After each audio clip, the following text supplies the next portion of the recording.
about it, I think. Or we could bring that up. So I could do that.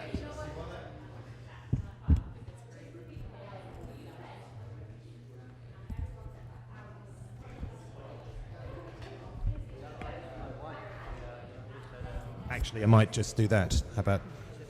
Yeah, I'm fine with that. Yeah. And I've taken that up for whoever the nice lady was who was going to be on before. We set this for her. Okay? But that's okay. I can't hear the monitors yet.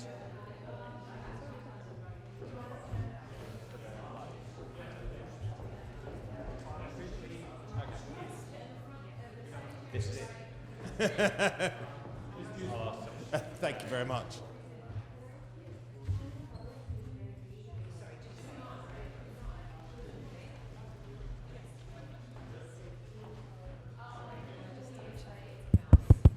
One, two, 1, 2.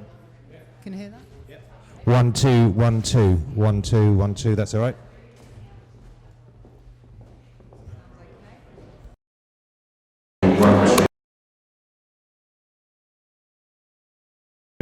One, two. Brilliant.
1 2 1 2. That sounds good.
unclick them.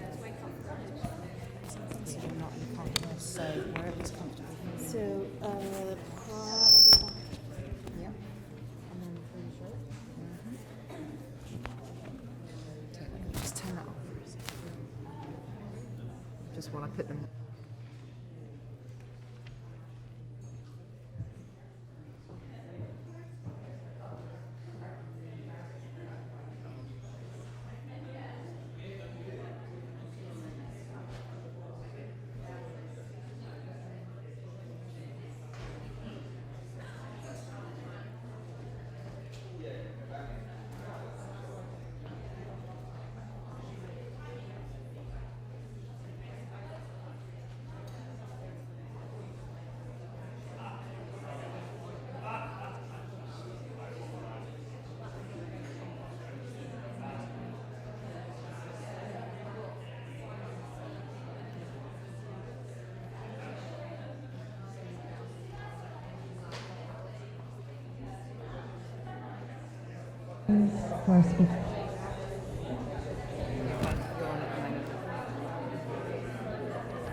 Yes, please.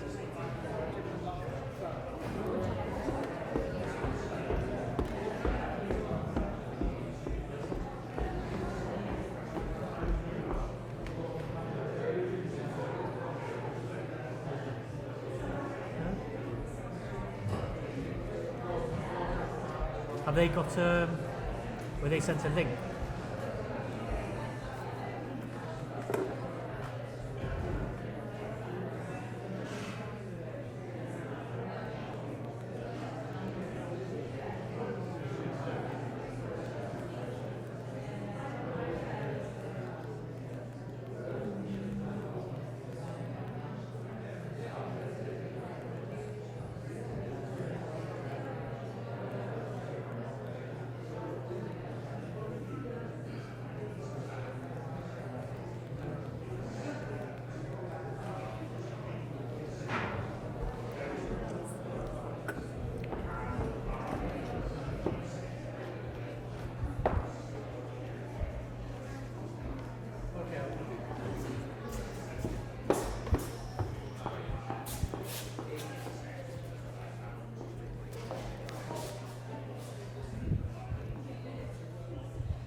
No, it's a private, yeah. Okay. I'll put it on public now, so if you want to, is someone checking the tweets?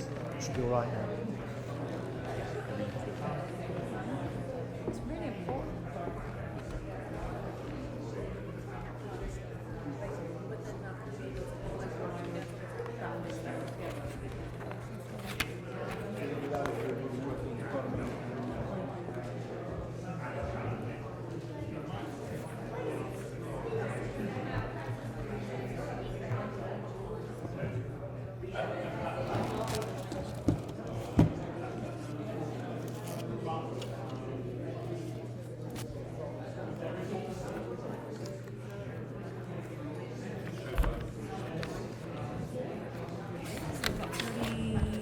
There's about 25 more people to come, but yeah, it's good. So get on. Okay, I'll let let Sarah know that.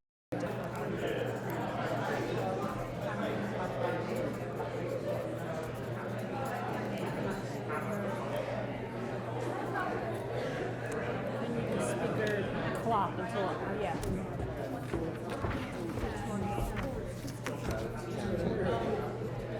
I'm supposed to be doing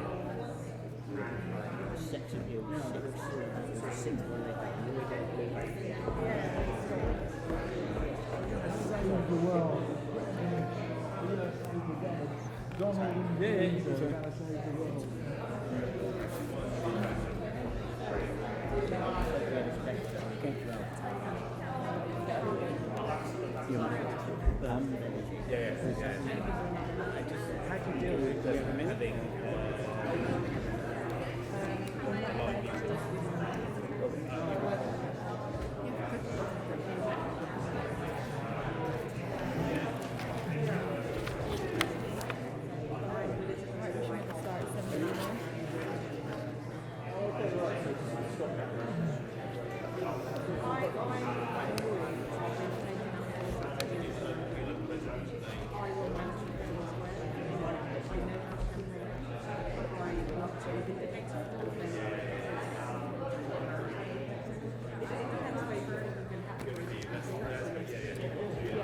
she saw like 4 people coming in, so I was going to give a week.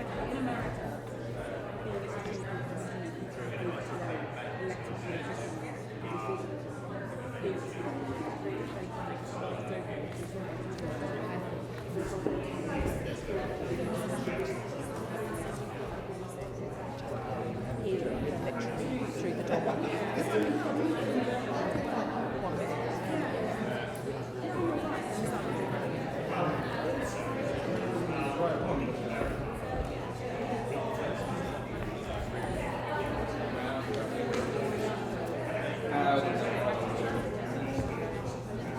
Presume there'll be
Welcome, everyone.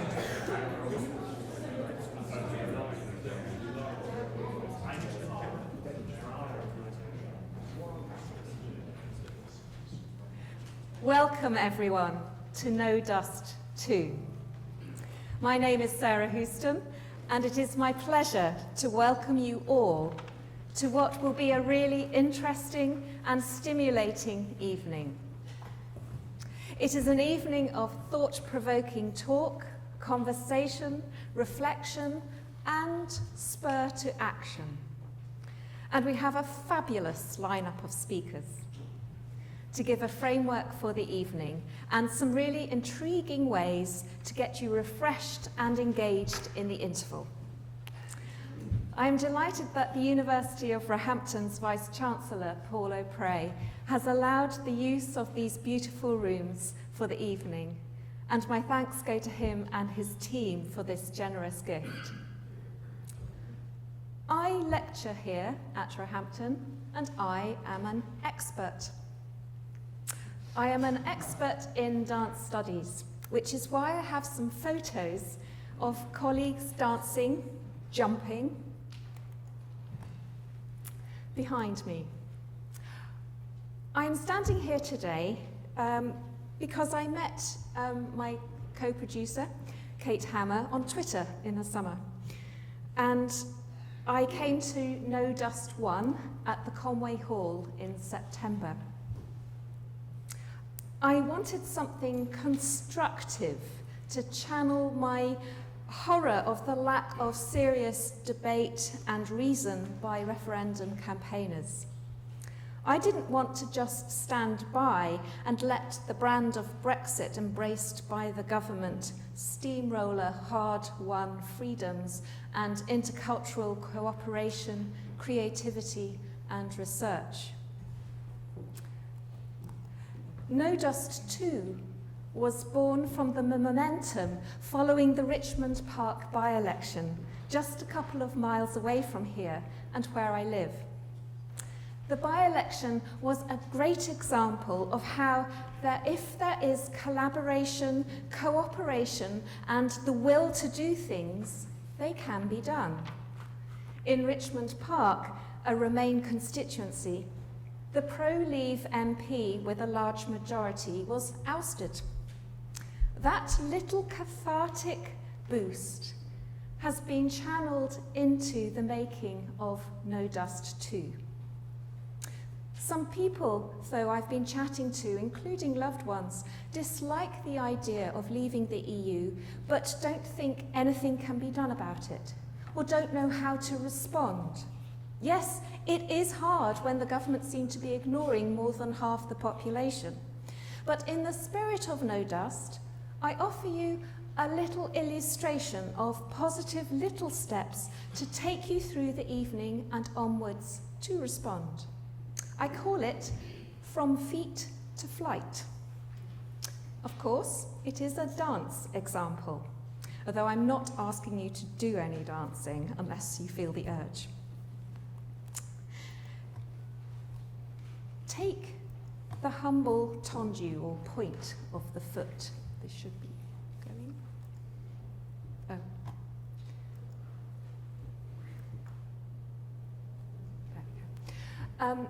It's a movement that is done at the beginning and throughout many ballet and contemporary classes. It is one of the first steps that a beginner learns, pushing the foot along the floor. This should actually be on a video, so I'm not sure why it's not working. The foot feeling its way through its joints to a point and linking that with a bend of the knees. So the floor is really grounded, it's used a lot. And then gradually the tendu is used as a grounding for bigger, more athletic movement, using the same contact with the floor and articulation of the foot and bend of the leg. I'm going to try and show you that, if this works. It's not working. I'll have to demonstrate. Take your shoes off. So what I mean by a tendu is when you point your foot and then you bring it in and then out, and you're stroking the floor and articulating the foot. And then this goes to bigger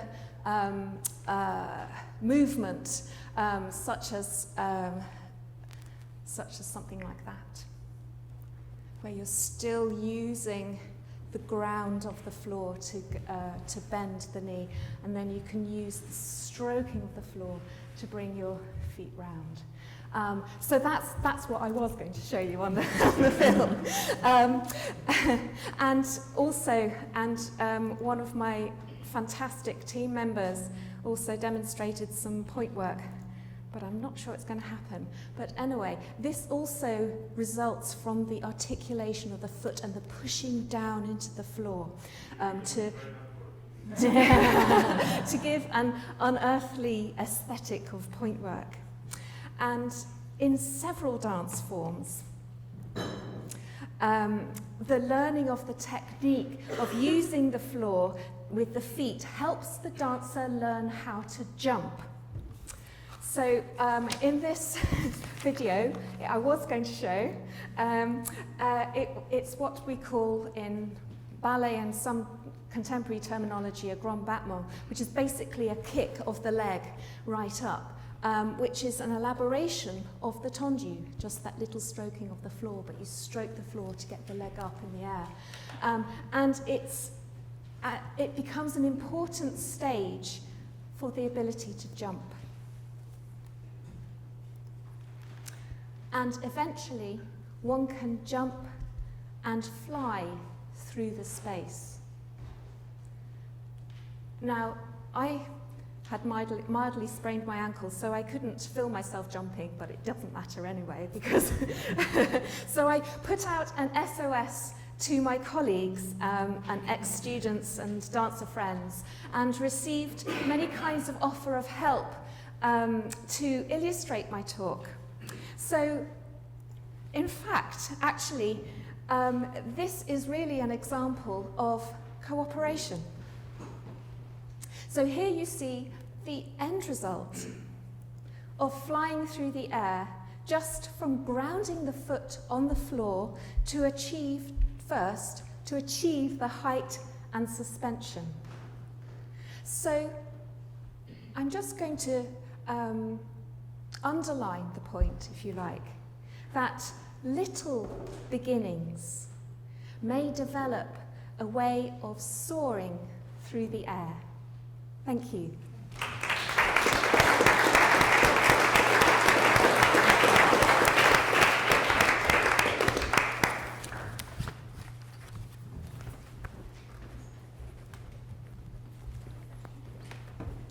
Hello. I don't know if this is where I can just pick up my voice. It's quite a contradiction actually, because Sarah said that she was unhappy with a lack of serious conversation, but I feel like throughout the process there was a lot of really serious conversation, particularly on social media, and I feel like for people in my generation or students or anyone that really uses social media, I felt like there was a lot of guessing at each other. And also, the funny thing with social media is that everything's for the response or the opinion of others. And I think it's affected the way we communicate with each other. And I know there's a lot of people, I've got friends that really wanted to come tonight, and some people are here, which is great. Because it's a chance to speak and be able to listen about the things that we want to talk about, but especially with social media, it's just frightening to go out there and publish or turn thoughts into writing. So when I got involved with the event, I really wanted to create something interactive. You might have seen the scroll of paper outside. It's supposed to be, thank you, it's supposed to be a physical news feed, and there's some actual questions from students here and some staff. So if you can answer any of them, that would be great. And also some pledges of how we can look around us and support each other, like what Sarah was saying, the small steps. Because we might not be professionals or have an actual voice, but really we do. And we need to support each other and make it as easy as possible. So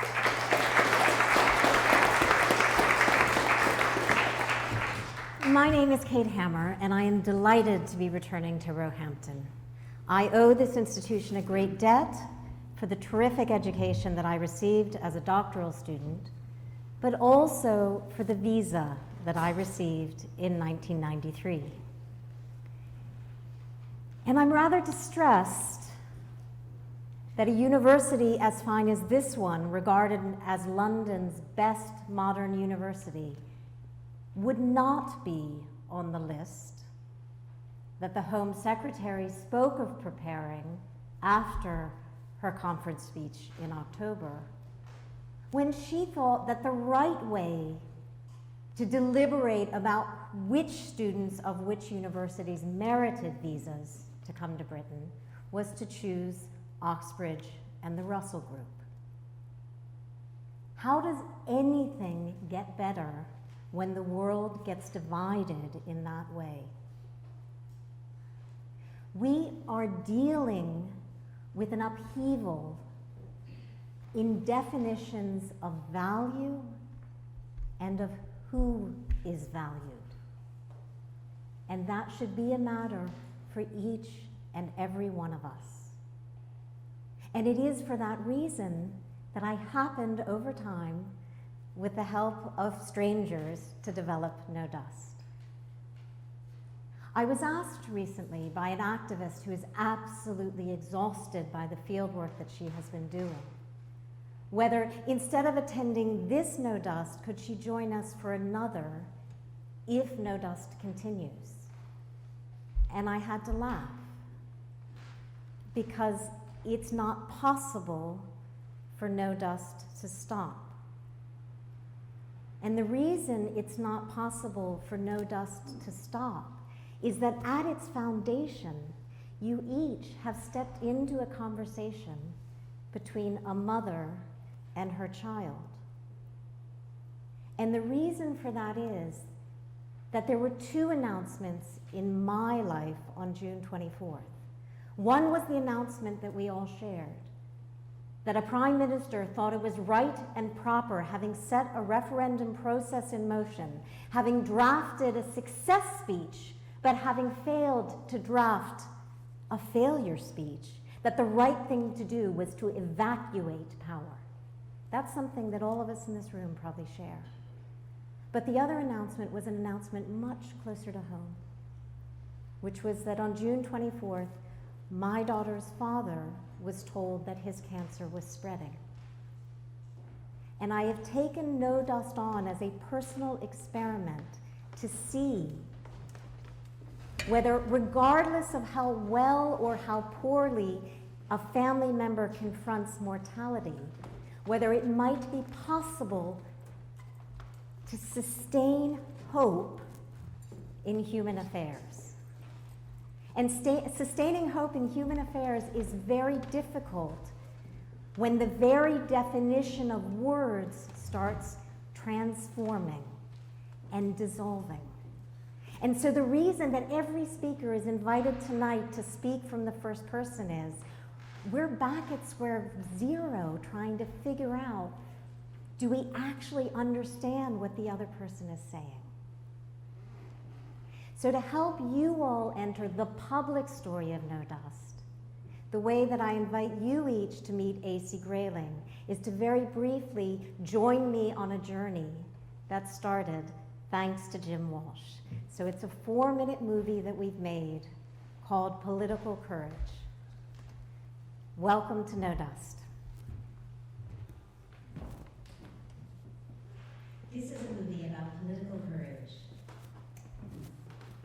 The 2015 Act of Parliament that created the referendum said nothing about how the result would be enacted.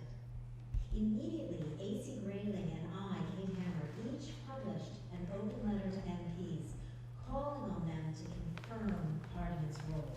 In parallel, Joe Long, QC, crowdfunded legal action by citizens asking the court to clarify Parliament's role. Public actions like these, outside formal party political structures, began before Theresa May assumed power. Dr. Jim Walsh arranged an on-camera interview of A.C. Grayling by me, which took place on July 25th, 2016. That interview became the seed of No Dust at Conway Hall, which Jim and I hosted on September 5th. I could join the army, a gun I could carry. If I really wanted to, I could get married. Yes to all of that, but teenagers voting, my goodness, preposterous.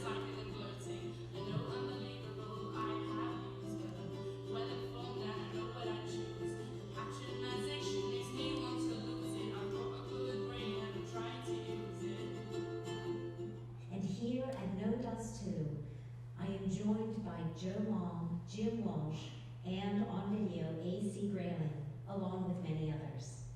On January 24th, 2017, the Supreme Court ruled that only Parliament can pass an act that takes the UK out of the EU.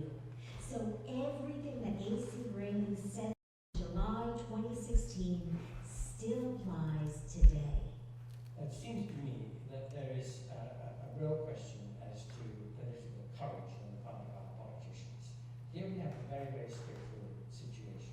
The great majority of parliamentarians in both the House of Commons and the House of Lords is in favour of European Union membership. The referendum is only advisory. It is completely within the competence and indeed the responsibility of Parliament to take a view as to whether it accepts the advice that the advisory referendum gives. Such a small majority with such a compromised campaign of information and disinformation beforehand, and with the view that the politicians themselves take about what's in the best interest of the country, it should be a no-brainer. Parliament should say, okay, we've seen that there's this sentiment. As a matter of fact, it is the same sentiment as everywhere else in Europe. That's because Europe is going through a bad patch at the moment. This shows us that we've got to work harder. We've got to explain, we've got to persuade, we've got to make things better. The European Union is by no means a perfect organisation. Plenty of flaws and problems, but it's a work in progress.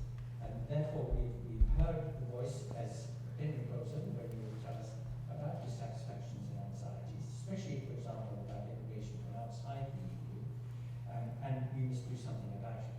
Not by accepting the solution of the need of people themselves, which is to pull up the drawbridge and close the shutters and to get out and to quit, but instead to address those difficulties and make the place better.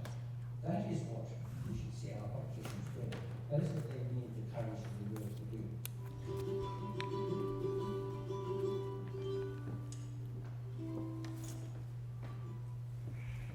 So you're caught up a bit with No Dust. Welcome to No Dust 2. And we're very lucky to have with us Ian Dunt. Ian Dunt has been translating for readers throughout the summer and the winter what has been going on with Brexit. And his book, What the Hell Happens Now? is available on for purchase outside. Now, a reader just like one of you read Ian's book, a man named Justin, and he thought, from everything that I hear that is going on in Westminster, every MP should receive this book. So Justin used the technology that exists and crowdfunded money so that a copy of each of Ian's book could be sent to every member of Parliament. That is how action is happening right now. There are over 800 community groups up and down the country and across Europe and farther afield where people are taking action. And the question for each of you is, what action might you take next? So we hope that by hearing the stories of the people who have gathered today, you'll walk through the door tonight having a somewhat clearer sense, what is the problem you wish to solve?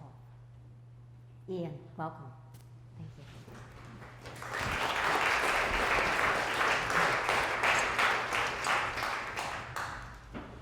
I'm going to talk to you about the concept of control. The referendum was, to my mind, won on the basis of a slogan, which was "Take Back Control." It's a very, very good slogan. And I think that when it is that we come back to fighting campaigns, we should think very carefully about how it is that we use words and what kind of words that it is that we use and what kind of slogans. Because as it happened, Take Back Control worked very, very effectively indeed. Unfortunately, the policy proposals that follow from it involve stripping this country of almost any notion of control on the international stage. That is unfortunate, but it will come back, I believe, in our benefit eventually, when we can make exactly the same argument back to them, that we need to stay in the EU or return to the EU in order to take back control. Theresa May has seemed extremely confident over the last few months, and she's doing very well over the last few months. She remains very popular. The reason for that, I think, is because the British public have not yet seen what happens when she takes her proposals to the international stage. At the moment, we are in a hermetically sealed national debate. It's pretty typical for us. We're an island nation. We always do this. We block out the outside world and we just talk to each other. That process is not going to last forever. It is going to stop, I think, in about the 31st of March, when she triggers Article 50. And now, despite the fact that everybody else here is going to talk about dancing and wonderful things like that, I'm about to talk to you about tariffs. So I apologise in advance for what's about to happen.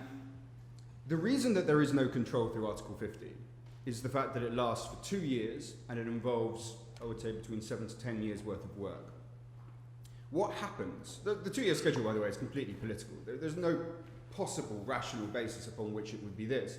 The reason it has been reached is because the Brexit lobby is so fearful of people understanding the repercussions of the action that they have taken. It is so beset by emotional nationalist chest thumping that all it understands is momentum. It does not understand to look at an obstacle and to gauge critically about how you address it. Instead, it just tries to ride roughshod over it. At the end of those 2 years, if no deal is reached, the repercussions for this country are very severe indeed, especially for farming and manufacturing. Tariffs on farming products are very, very high indeed, sometimes up to 80%, very often down to about 40%. Combined with cheap food coming in from somewhere like the US, if we signed a trade deal, it would entail the end, I believe, of farming in this country. Possibly you'd see poultry farms might survive. It would see blockages on our borders because there would be no paperwork, there would be no customs relationships, there would be no mutual recognition, there would be no country of origin checks and authorities set up in order to process that kind of trade. And finally, it would see a slow, but ultimately very dangerous migration of financial services, which make up 80% of our GDP, of our economy, from this country. These ramifications take a long time to impact, but that is what happens if there is no deal after 2 years. Those are the consequences of what happens. So, Theresa May is trapped in a situation in which she's in a disadvantageous negotiating position, where other partners will finally be revealed with their own interests and their own priorities, and where Britain is not just stuck in a debate about freedom of movement and immigration going round and around and around in circles. The debate is about to meet reality. And I think it's important that those of us who want to have a more mature, empirical, rational, restrained debate equip ourselves on how to do that and put ourselves in the position that we can make trouble when the situation arises. And that situation is going to arise, to my mind, starting in autumn of this year. It is not now, it is not really immediately when Article 50 is triggered. You've got French elections in the spring, you've got German elections in the autumn. After those German elections are over, up until I would say about 6 months before the end of Article 50, so you're looking at, about the same time the year after. That is the time that the political debate in this country would change. Most people, when they think about politics, think about it in ultimately quite flock-like terms. They see where other people are. They check, is there one person on one side of me, one person on the other? They make sure they're in the middle of a debate where it feels sensible and where they don't feel that they're sticking their neck out. So right now it feels quite difficult, I think, to hold these views. It feels like everything has swept away from this position. There's a momentum to Brexit and a momentum to people's acceptance of it. That is not going to be the case for a very long time. And when it comes to a year's time, when it comes to 9 months from now, the debate is going to be in a different place to where it is at the moment. And those who stuck to where they were and spoke exclusively in practical terms about the obstacles that were facing us will have an awful lot of credibility when that moment comes, and will be able to shift the debate to a place that is more rational and more compassionate. And when it comes to that, when finally that point is reached, it'll be us that are saying, take back control. And it will be us that use that slogan, I think, in a very, very effective way, just as effectively as they used it against us. Right, now I'm going to pass over now to Nellie, who is a trilingual 7-year-old, so I think we should give her a rather big round of applause.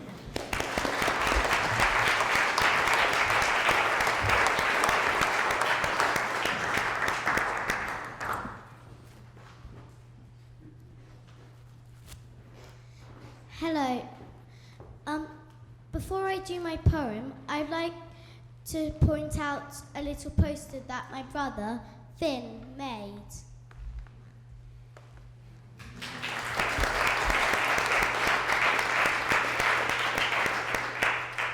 Europe. Europe.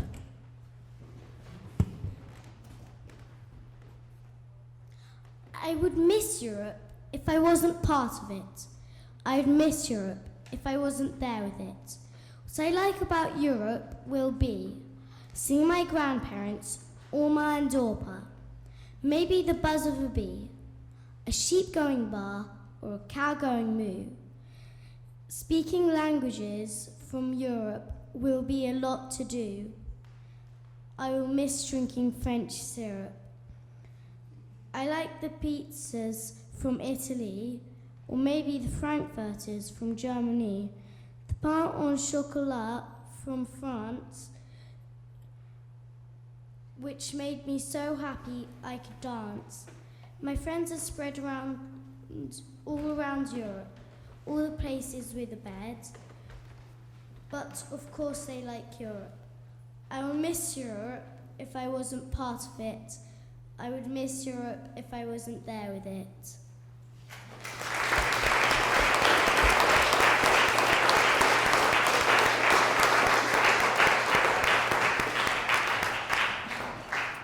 Thank you, Nellie.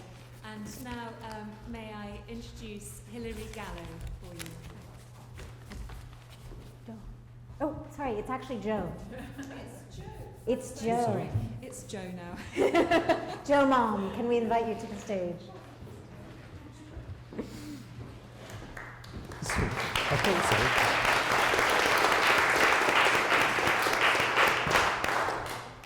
I speak a lot about what it is that I'm doing.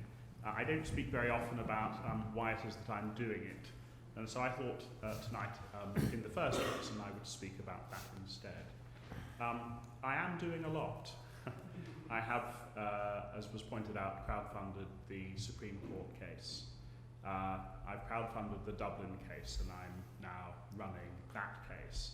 And I've also started something, a very incipient project called the Good Law Project, which will take the work that I've done in the Brexit field and the tax field, and also for the Precariat, into a more sustainable sort of long-term model. And alongside that, I have a proper job, and I have 3 young children, and a blog, and I also write a lot as well. And so it is a good question, why am I doing all of this? And the answer, I think, is very much the same as why you are all doing what you are doing.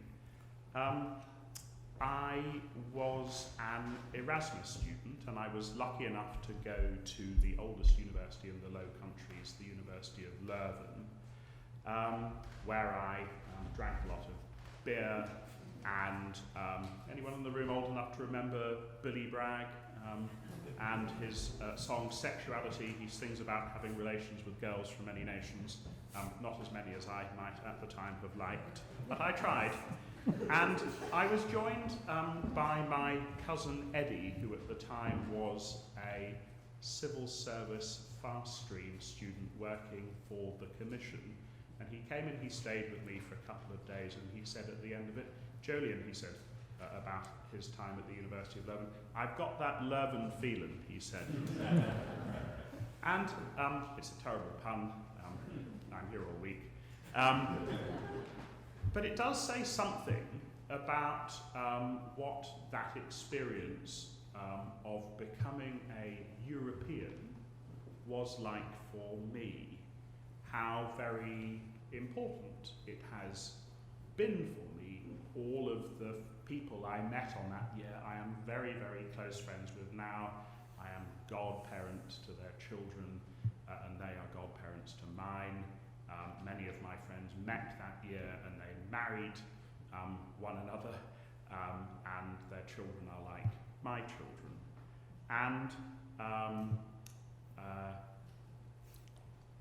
everyone's children should have the opportunity to roll their eyes at boys from many nations, or indeed have eyes rolled at them by girls from many nations.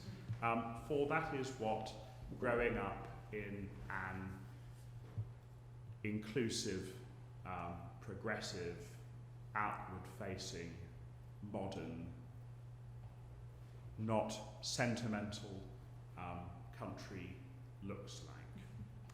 And then came the Brexit vote, and we shouldn't kid ourselves. Our reaction to that is not as simple as perhaps we believe it to be. There is a lot going on.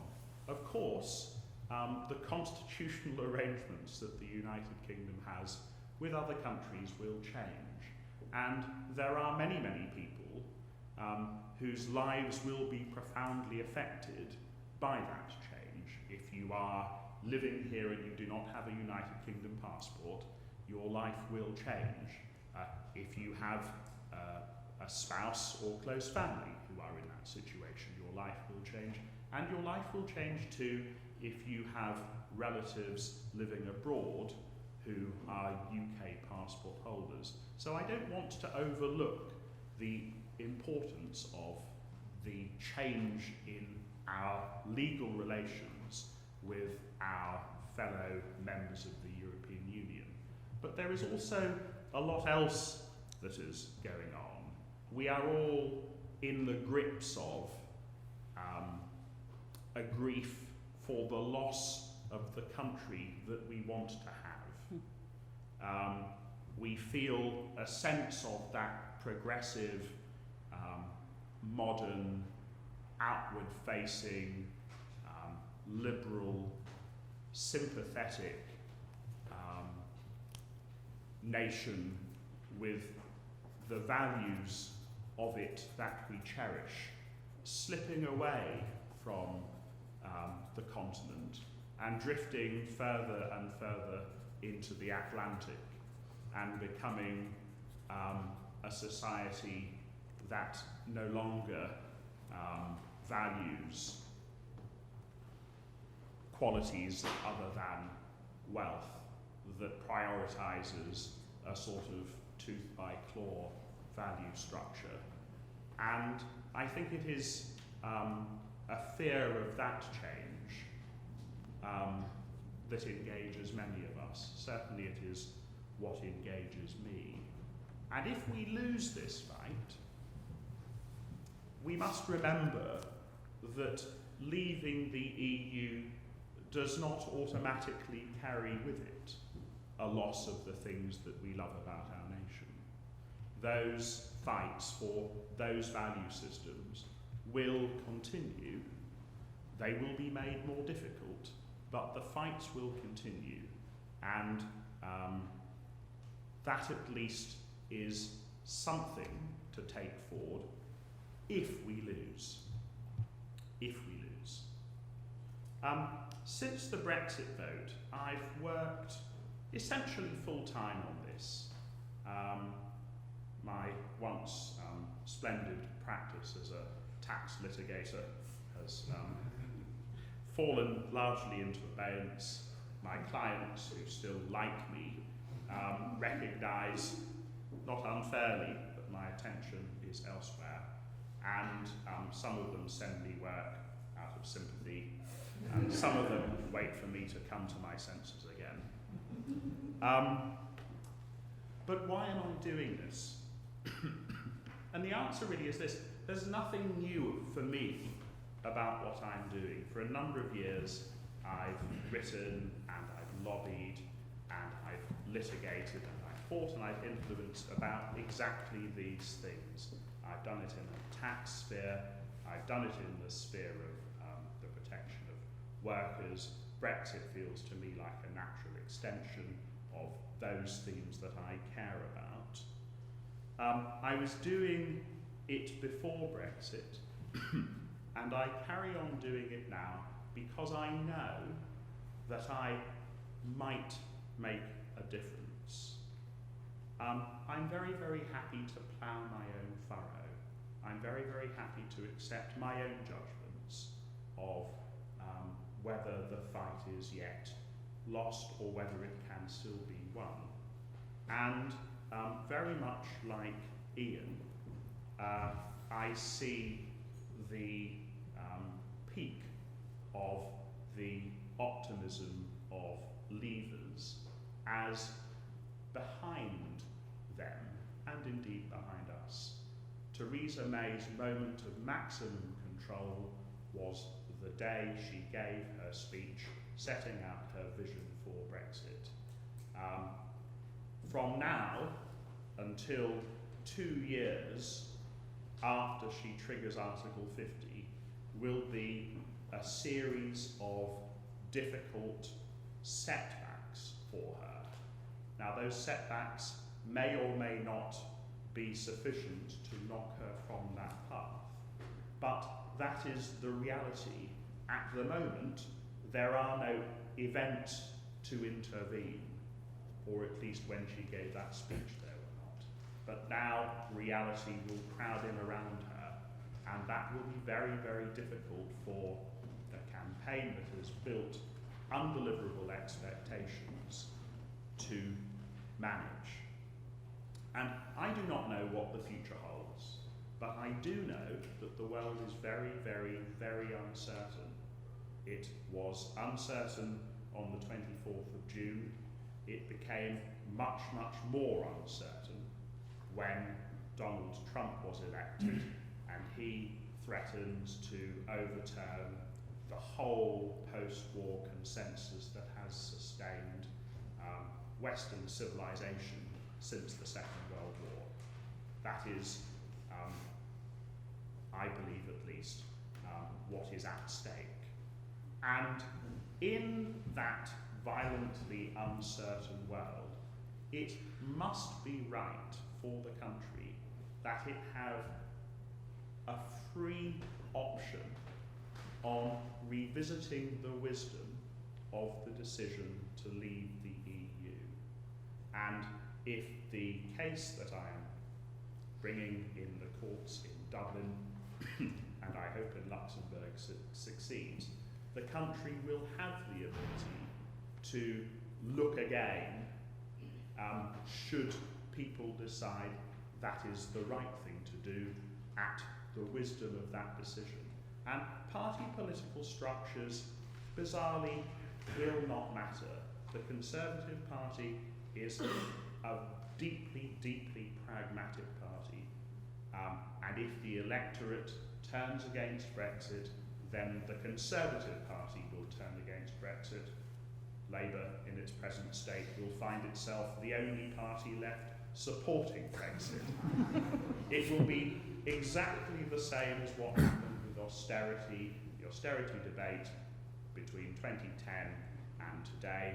Labour will eventually come round to the wrong point of view at exactly the wrong time in the political cycle and will find itself again on the sidelines. But in fact, you don't need to worry about that because people will make up their own minds, they will feel it in their pockets, they will see it in the newspapers, and it will be for the government, not for those who want to remain, to unpack the bad things that are happening and explain how they are not the consequence of the obvious candidate explanation, which will be Brexit. So if that option can be won, we should feel, well, I don't want to say optimistic, because this will happen only if Brexit is as bad as we fear. But if Brexit is as bad as we fear, then Brexit will, I believe, not happen. I would not be doing what I am doing at personal and financial cost unless I genuinely believed that it may realistically change. If I form the view that the battle is lost, I will stop fighting it. But at the moment, I'm nowhere near that. And our job, I think, is to stop people from throwing in the towel in such a way as makes it difficult for them to pick that towel up again later when the popular debate changes. And that's what we should be doing when we speak to our politicians. One final point, for those of you who are on social media is not the real world. The people you talk to or yell at, or who yell at you on social media, are not representative of the country at large. The country you live in, the country I live in, the country I have discovered to my surprise I love, is a country that is full of people who are good and who are decent and whose values are your values, and they should be spoken to carefully and with respect, and they should be treated with dignity, and if we do that, they will listen and they will respond. And it is a terrible, terrible trap to fall into the habit of responding to those who want to disrupt our value structure by participating actively in that destruction. So, mind your P's and Q's. Thank you very much.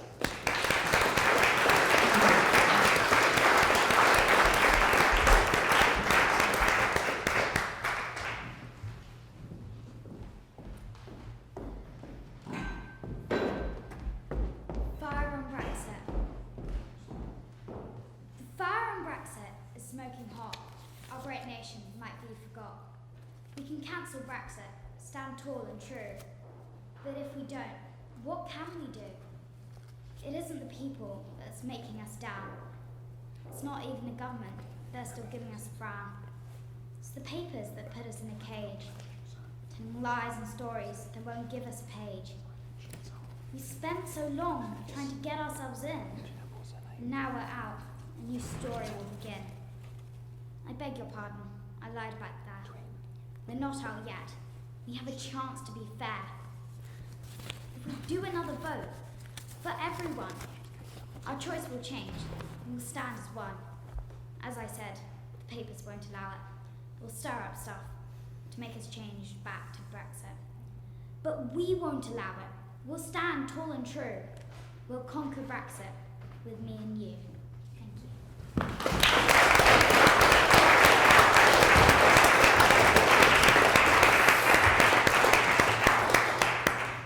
Thank you, tween poet.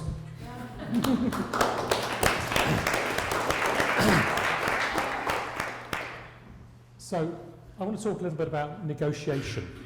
I'm kind of passionate about the power of negotiation in the world when it's done well.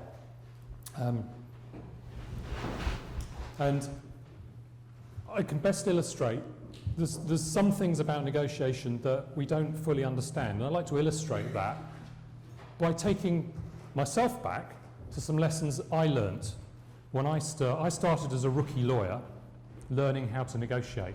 And believe me, I messed it up when I first started. And the two lessons that I want to talk you through, the first one is a thing I call the error of right. What I did when I was first learning to negotiate is I thought I was right all the time. What you can do in this space, if you're not careful, is you end up drawing your own picture of what the world looks like. It looks beautiful. It's my world. It's my right world. The problem with that is that you end up in a vision of what the world should look like. And you completely forget, I completely forgot, that there's another person over here. And they have a vision of the world, and that vision of the world, they're right. And if you don't, as a negotiator, spend the time to travel into the other person's world and find out about their world, you're not negotiating. And it's a crucial difference between pontificating, making speeches, making a vision, which is actually very, very easy, and actually negotiating. You have to spend time in the space of the other person, and you have to spend time in the middle space, between the two people. Not over here, where everything can be beautiful. The second thing that I learned, negotiating, was I thought it was all about logic. I thought what we need to present was logical arguments about what should be true, what should pertain. I was a lawyer after all, so logical arguments really appealed.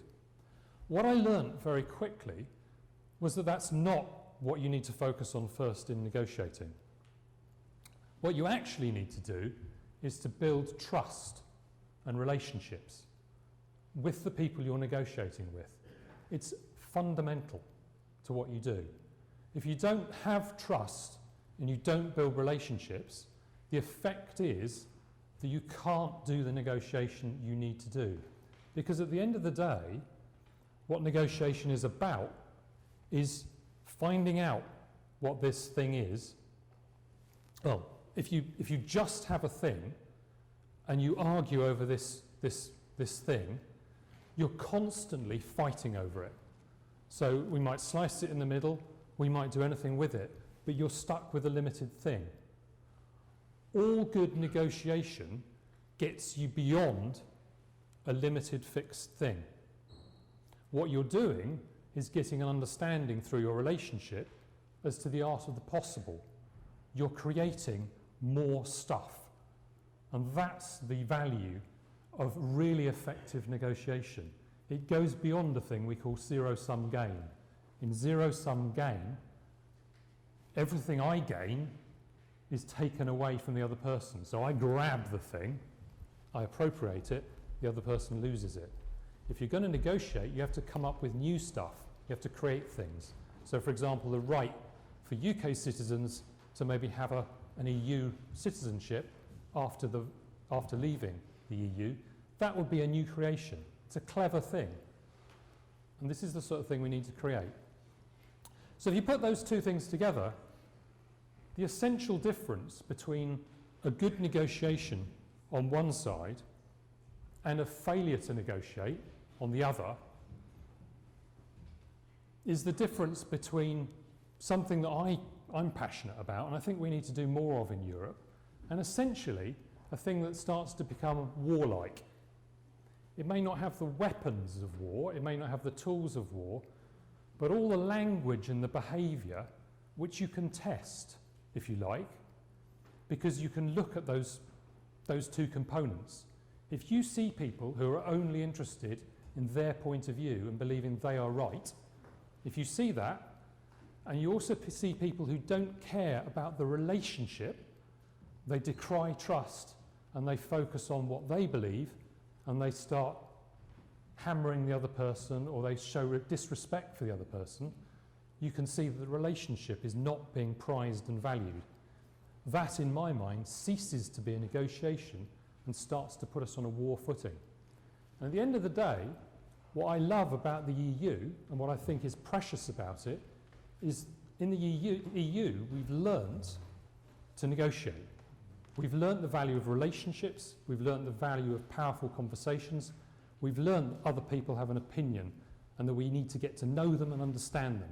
We learned that because we went to war and we came from that position that we needed to rebuild ourselves.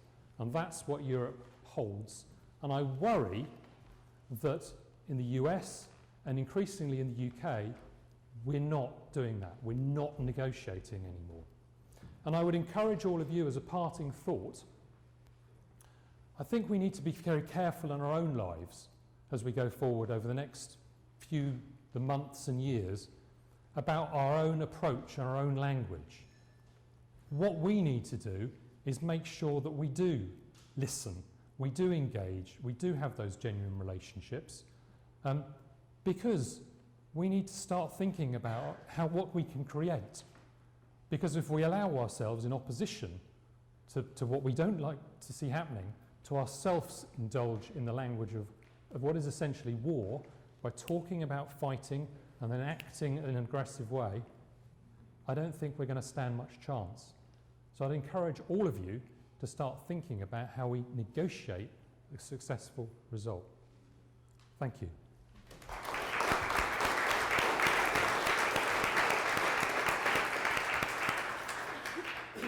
And in turn, I'd like to introduce Andre.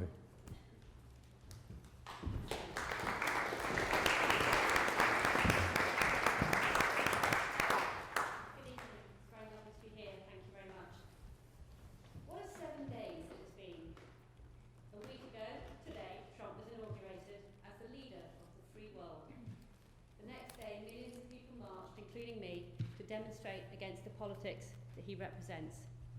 Yet those protests didn't stop the new president from immediately doing the following: signing an executive order attacking women's reproductive rights, gagging the Environmental Protection Agency for even mentioning climate change, declaring that a list of crimes committed by migrants must be published weekly, and tweeting that the wall along the border will be built, and saying that if the Mexicans won't pay for it, the president might as well not come.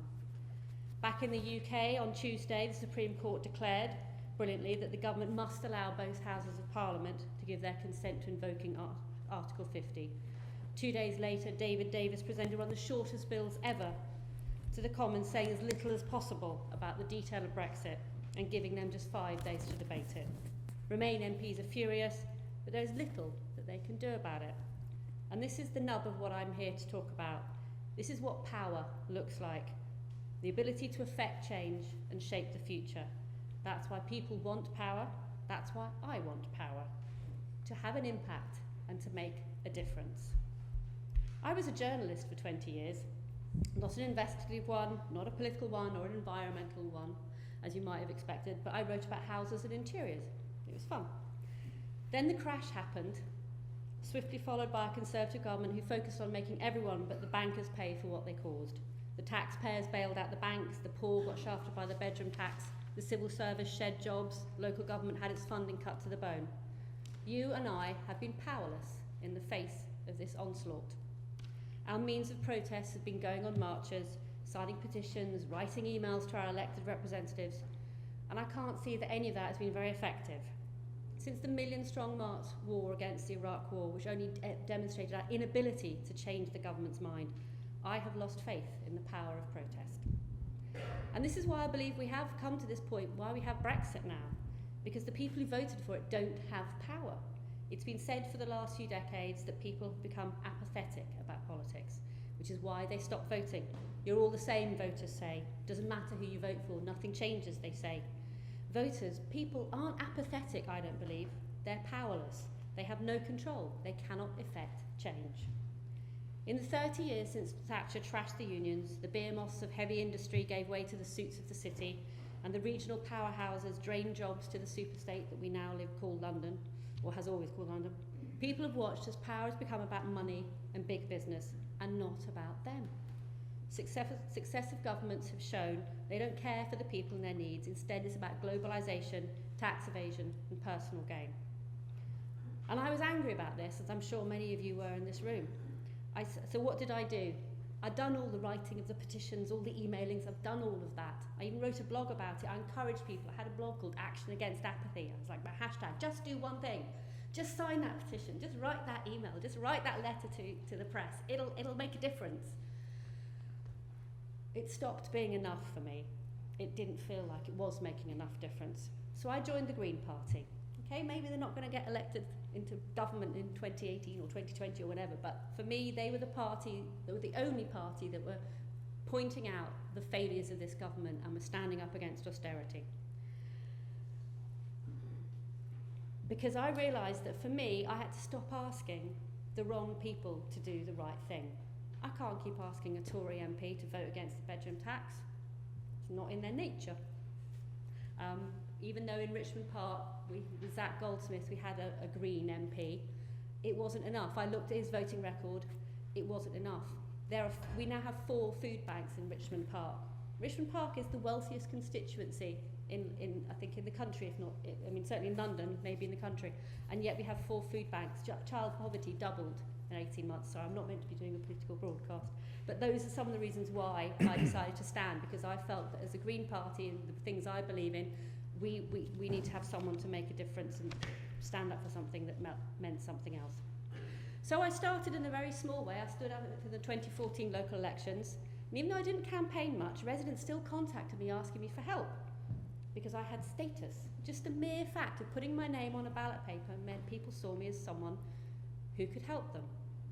And I realised that by getting elected, by having that status, I had some kind of power. I could affect change.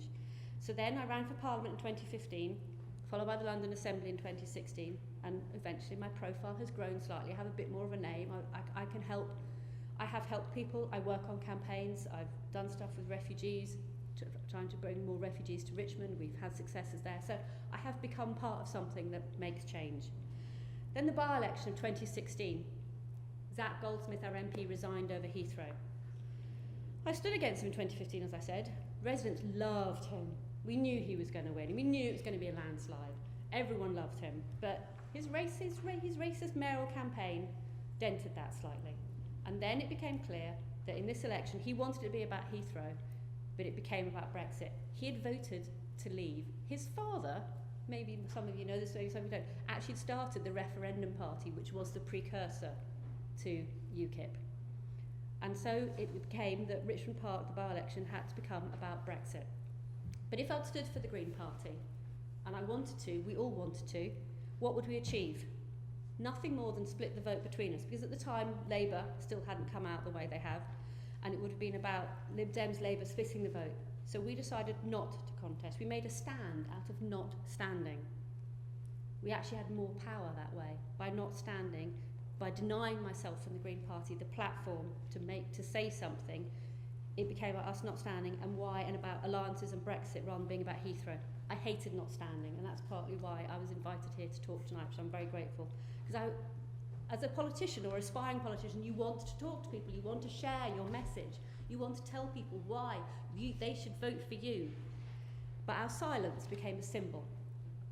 And yet, so that happened, and yet I had hoped in my mind, in the darkest hope in the corner, that maybe the government would listen, that maybe this would be the by-election that changed things, because that has happened in the past. There have been by-elections that have changed things, like with the poll tax, but it didn't.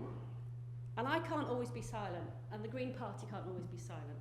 And the question I put to you is, how can we take that power? How can you find power to make your voice heard? Is it voting for a different party? Is it going on a march? Is it even all those things that I still don't think enough? I went on the Women's March, it was wonderful, but I don't think anyone's listening to us. So my question, I don't have answers. Of course, we want politicians to have answers. I don't have the answers to this one. What can you do? What can we do collectively, individually, to take our power that we have and our views to make the change and to stop Brexit from happening? Thank you very much.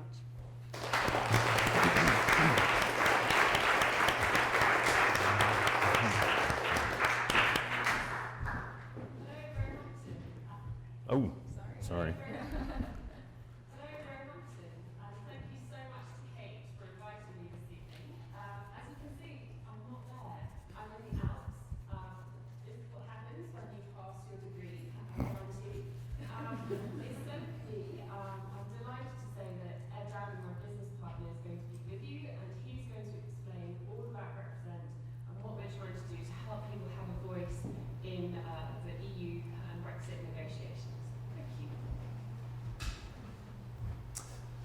Good evening, everybody. I was sort of hoping that video wouldn't work, much like the other ones this evening, because we met actually in the Alps, and seeing pictures of people skiing in sunshine just makes me very jealous. So, who went to Panto this year? No. Okay, good. Now's your chance. So, what I want you to do is repeat after me, either yes or no. Okay? I'm going to ask you a whole bunch of questions. Is your government being bold enough on climate change? No. Do you think that nuclear power should be subsidised? No. If you don't know the answer, it's okay to... Okay. Should the NHS be run for profit? No. God, what a bunch of liberals you are. Not liberals. You know. Should Britain leave the EU? This is not a general audience here. Do you want your MP to trigger Article 50? No. Okay. Would you like more cycle paths near where you live? Yes. Right. Are you on Facebook? No. Okay. Here's a tough one. Should IVF be available on the NHS? No. Okay. Should we have a goal of colonising Mars? No. Should diesel cars be banned in London? Yes. You guys are so predictable, come on. Should political party whips be banned? Yes. Do you know what they are? Yes. Oh, that's fair enough. Is Britain full? No. Is World War III going to be fought in your lifetime? Yes. Yeah. Okay. So, I just asked you 14 questions. Does anyone know why I asked you 14 questions? Shout out if you do. Very good. Not exactly the answer I was looking for. This is the number of times that an average life expectancy adult votes in a general election in their entire lifetimes. So everything you care about, everything you just told me the answers to, the cycle lanes, the nuclear power, the renewables, all that lot, no, don't care. Because that is what it comes down to. One of those every 5 years. Everything that you care about. So that all the issues, that whole range of issues that was talked about during Brexit, you know, the single market, the customs union, so on and so on and so on, all of that, you had answers to all of those questions. You could have gone yes, no, yes, no, yes, no, yes, boom, done. Right, there we are. Granular detail around democracy, like let's involve the citizens. But you weren't given the opportunity to. Instead, they had this sort of compression ratio where everything you care about gets crunched down to 1x, and then we spend the next, Christ knows how many years, debating what exactly we all meant by that x, rather than just asking us. So, what I'm going to tell you about is an idea that someone told me about 7 years ago, and I am going to go over time, I'm so sorry. And something that someone told me about 7 years ago, and it kind of blew my mind, and I sort of thought, wow, I'm going to have to do something about that one day. And I couldn't work out how to do it, and then a couple of years ago, worked out how. So if we had that detail, if we had that granular detail of what you guys want, that vision that you're working towards, well, it doesn't matter what happens with Brexit to a certain extent, because here we are, we're slightly romanticizing this actually pretty decrepit, institutionally arrogant organization that wasn't flexible enough to deal with the idea that some people might want to leave it, and it didn't mutate and it didn't evolve. And so regardless of what happens next, how successful Jolyon is or not, we need a roadmap for Britain. We need to work out how we take control. Do we out-Nordic the Nordics? Do we out-Trump the Trumps? What do we do next? And so what we do at Represent is, there we go. What we do is we just ask simple questions. And through those simple questions, we let you collaborate with decision makers. So, really simple questions, and which then, whoa, hello. Is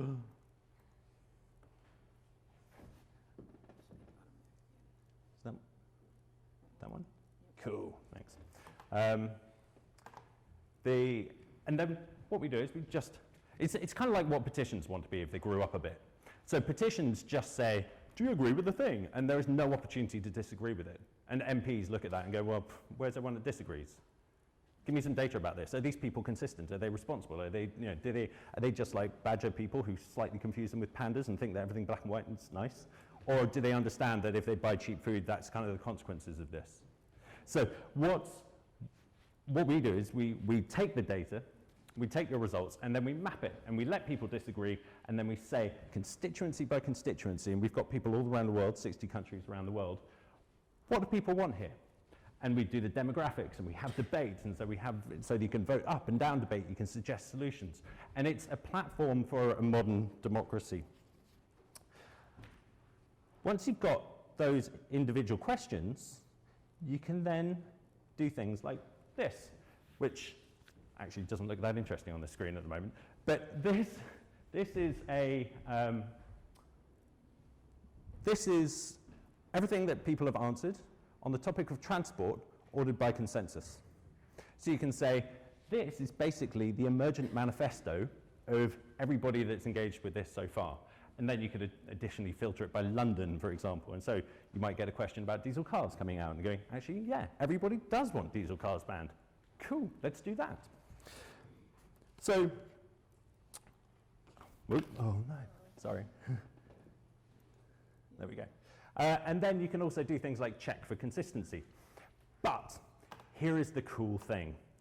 If you've got lots of people answering lots of questions, Why not let everybody compare themselves to each other, compare themselves to candidates, and say, hey, what are you going to do about these issues? And get people to go on record and say, this is what I want, this is how I want you to compare. And you may have seen voter assistance tools, things like that, that give you that advice. And they end up saying, well, you're 27% green and 32% blue, and give you that answer. But nonetheless, you still have to make that hard choice, right, of who do you actually end up voting for. Well, if you're going to get this kind of granular information about how much you compare with different people, topic by topic by topic, why not just let people delegate votes, topic by topic by topic? So for the environment, I want the Green Party. For education, I want these guys. For healthcare, well, I don't know who I want, but I know I trust her. So why can't I let, and then as I pick people that I trust, what happens is that this aggregates up through the system.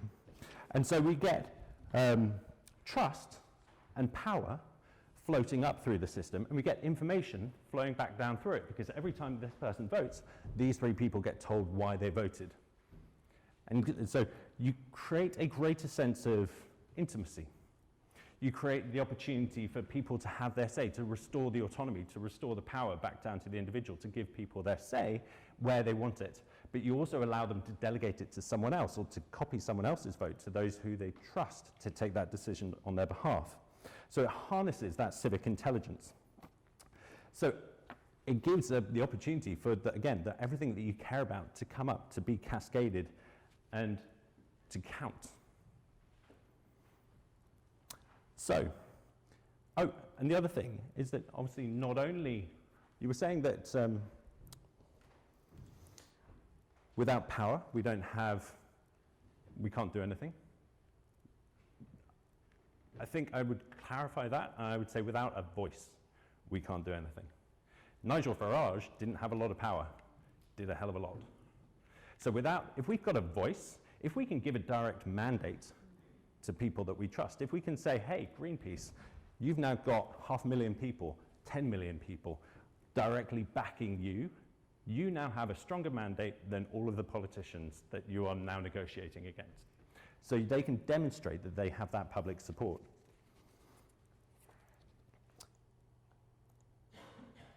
So one final thing that I want to tell you about. Getting people to vote is hard. This is why we have low turnouts in elections.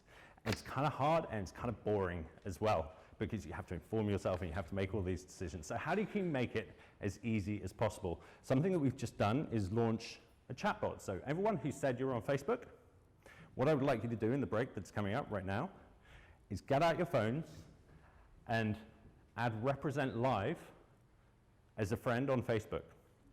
It will take you through a thing and it will say, hello, here you are, this is your MP, how do you want your answers dealt with, and so on and so on. And once a day, it will push a question to you, and it will let you vote on that question, and it will take that question and send the answers to your MP on a nice public dashboard like we saw before. So you get the chance to be represented directly to the people who are taking decisions on your behalf. If we want to take back control, if we want to give ourselves the voice that allows us to do that, we need to take back control. We need to vote. We need to organize ourselves and organize ourselves around a way that counts, a way that, one of the things about delegation and copying votes is that those numbers build up really quickly. And so the more people vote more often, every day, then you've got a movement, and then you've got something that, like Brexit up until June, is kind of unstoppable. What we've got coming up, we will be pushing out, if you sign up on here, but we're also a social enterprise. We're really nice and we protect your data and all that sort of stuff. We're lovely. We've got local elections coming up, which is an opportunity to vote, compare, have your say through that. And we are soon to be launching a parallel parliament, where we are going to be pushing out every bill that goes through Parliament on here before it goes through Parliament, which means that your MP is going to know what you want before they vote on it. And you will know that they know, and they will know that you know that they know. So with that, I think we're going to a break. You're going to a break. Excellent. Thank you very much. And I'm so sorry.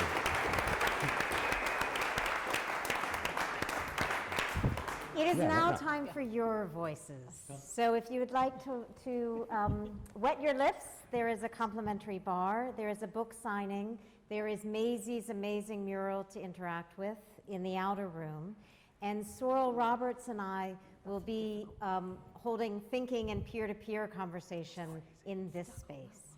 Could we reconvene in 25 minutes? Thank you very much.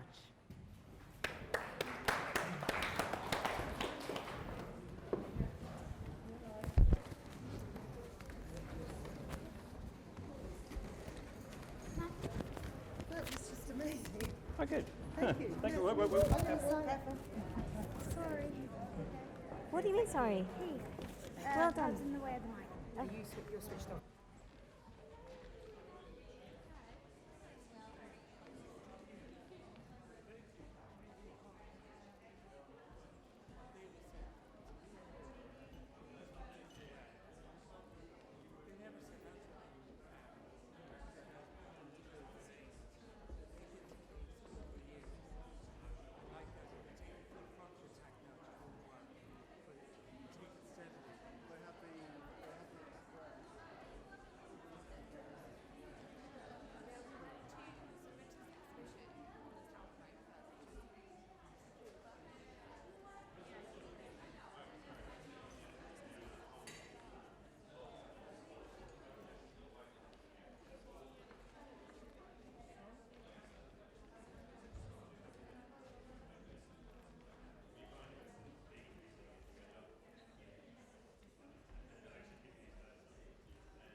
you'll get one in a minute. So what do you do? So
Lovely, thank you. Where have you got to get that to often? Camden. You as well? Yeah, yeah. St Albans. Oh, lordy. East London.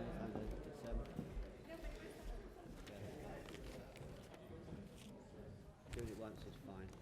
Yeah. Once a week, fortnightly, I think I could do it. I think I'll be a student. No, no. They probably live here though. You'd think. Yeah. Then again, the amount of student accommodation plus fees, Yeah. plus no grant, plus...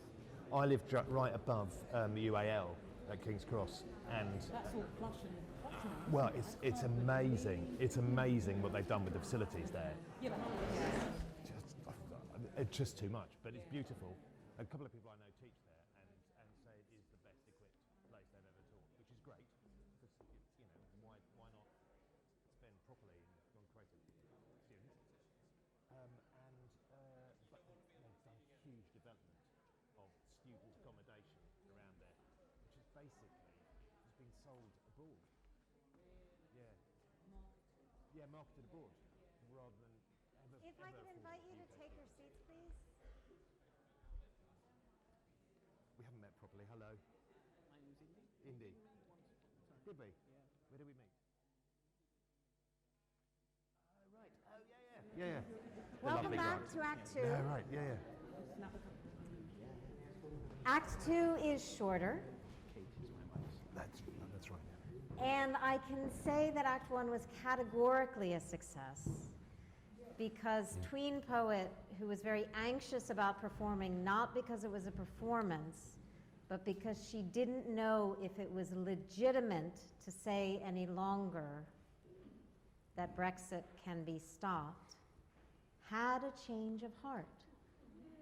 And the two people who had the greatest influence on her change of heart were Ian Dunt and Jo Mom. And she's 12 and a half. Now, I will confess, you've probably gathered there's a bit of a mini-me thing. She is mine. But part of why I asked her to do this, even though she didn't want to do it, is that one of the ways in which the nation is split along age lines. And it is not said in polite company, but it is demographically true that tens of thousands of Leave voters have probably quite naturally passed away since the referendum. And one of the reasons why it is important to take an exit slowly is that this referendum, unlike the referendum around Scottish independence, did not enfranchise 16 and 17-year-olds. And the question of whether 16 and 17-year-olds should be enfranchised was debated in the House of Lords. And the amendment that was sent down to the lower house was booted out of the final act of referendum because it was regarded as too expensive to enable 16 and 17-year-olds to vote. Are we making false economies?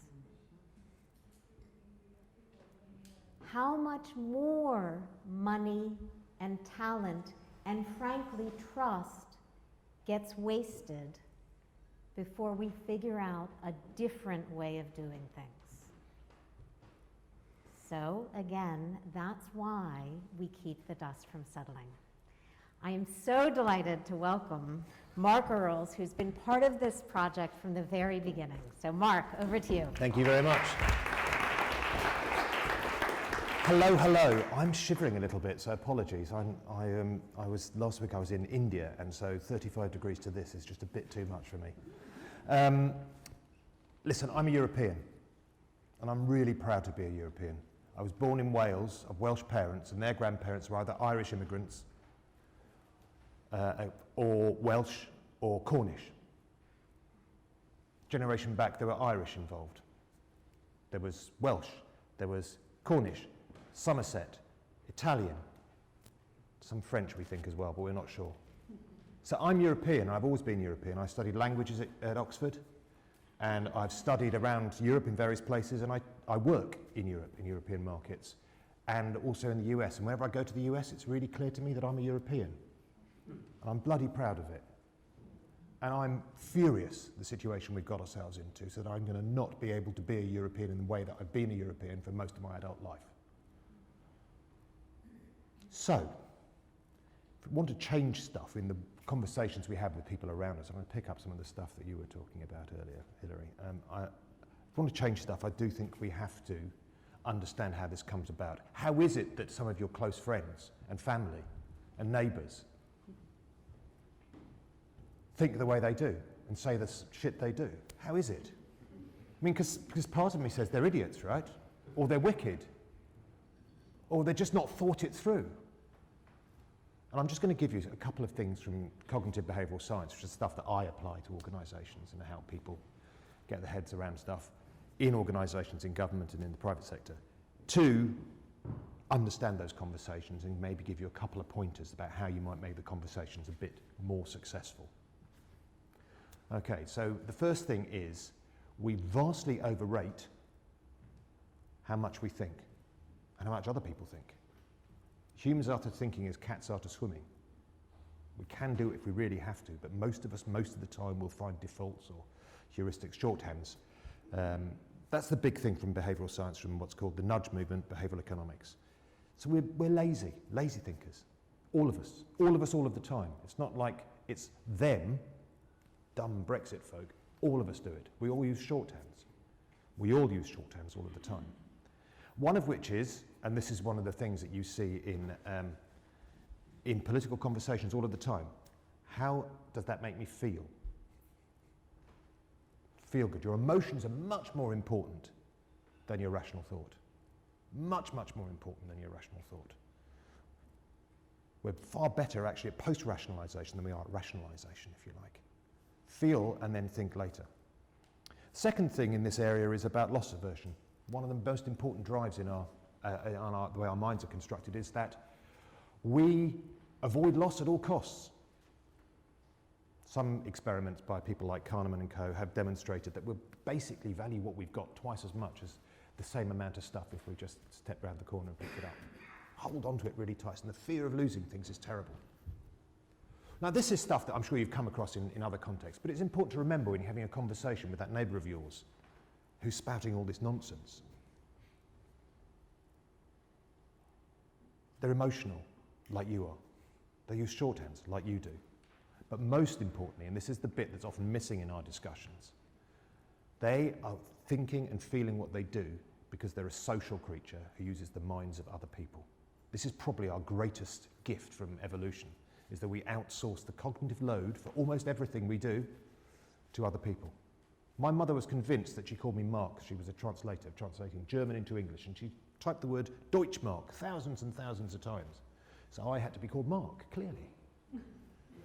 If you look at the popularity of names in the UK, for boys born in the UK in the early 1960s, you'll find that Mark reached its peak the year I was born. So my mother's convinced that she was convinced that she called me that because it was a unique decision she made independently, but no. And so it is with many other things. The music we listen to, where we choose to live, how we dress, how we feel. We're social creatures. I'm going to show you, we'll do a demonstration together, and as we are here in Roehampton, we're going to do a performance one. So there we are. So I want you all to stand up, please. It won't hurt a bit, and it'll mostly be silent, and with a little bit of counting. Okay, what I want you to do is think of a song, any song. A song that's going around your head at the moment, or a song that you've been listening to on the radio, a song that you've been playing if you're a musician. Just a song, any song. Just sing it to yourself so no one else can hear. Just sing it. A bit louder to yourself, please, because some of you are just going... Louder. Right, I want you to think of the first line of the chorus. Sing that loudly to yourself in your head so no one else can hear. I want you to give me the first note of that first line of the chorus of the song that's in your head. But not yet. On 3, not before 3, not after 3. On 3. Okay? You're going to sing as loud as you possibly can. That note, so the first note of the first line of the chorus of this song. Everyone got it me still? Yes? On three. 1, 2. Fascinating. That's brilliant. So we'll do a little salami slice of time there. What happened was there was a real discord to start with, and then almost everybody sort of shifted slightly. You can't help doing it unless you've got perfect pitch. I don't have perfect pitch, which is why I know that I do it all the time. And when my guitarist friend in my band starts singing the backing vocals out of tune, so do I. We can't help it unless you've got perfect pitch. Most of us then would just attune ourselves. We do it with languages, we do it with behaviours, we do it with feelings. Sit down, please. You're wonderful. I'll have what she's having. You remember that bit from the movie When Harry Met Sally? What the girl at the next table has? That's what we do all the time. It's really important. From the names we give our children, to the music we listen to, the way we cut our hair, the places we live, our political beliefs. Because we'd like to believe, wouldn't we, that politics is about rational consideration. Or should be.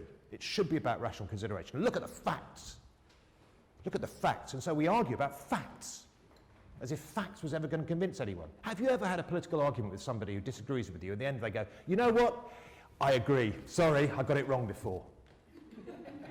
Never, ever, ever, ever happens. Sometimes they go, yeah, enough, shut up, or walk away. But they never, ever. So arguing through facts won't help because they're emotional. But more importantly, they're social creatures and they are getting their ideas and their conversation about politics coming through other people. It's like they've been talked about on social media, the filter bubble. So just the people you follow on social media, they all seem to agree with you.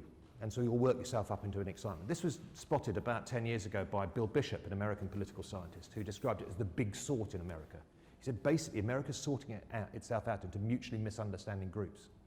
And that's dangerous, he said. 10 years ago, it's dangerous for the population. It's dangerous for the future of their democracy. We're in the same position now. So and this is just a thought for you, when you have conversations with your neighbours, with your friends, with your family, and they're talking the Brexit bullshit, don't argue on facts. Don't argue on facts. Don't try and persuade them of anything. Recognise their ideas are probably not their own. And that's okay, because your ideas are probably not your own either, even though it seems like my mum, calling me Mark, that it is your idea. So just be a little bit more humble there and work out what you can do. And this is one for free. This is from the world of marketing. Who here has an iPhone? Who here's got the earpieces, the white earpieces? Yeah, you see, I have. They're terrible things. If you like your music, they're terrible things, aren't they? But this is one of the geniuses of Apple. They always have these things in their advertising around the world, but never talk about the music products.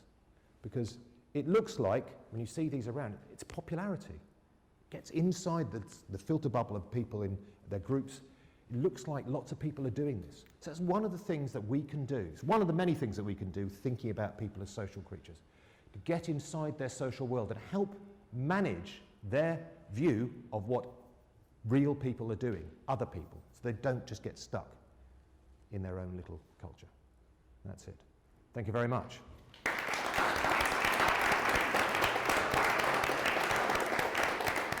Now, this is Jim now from the Conway Hall, one of the co-conspirators who kicked this whole show off. Thank you.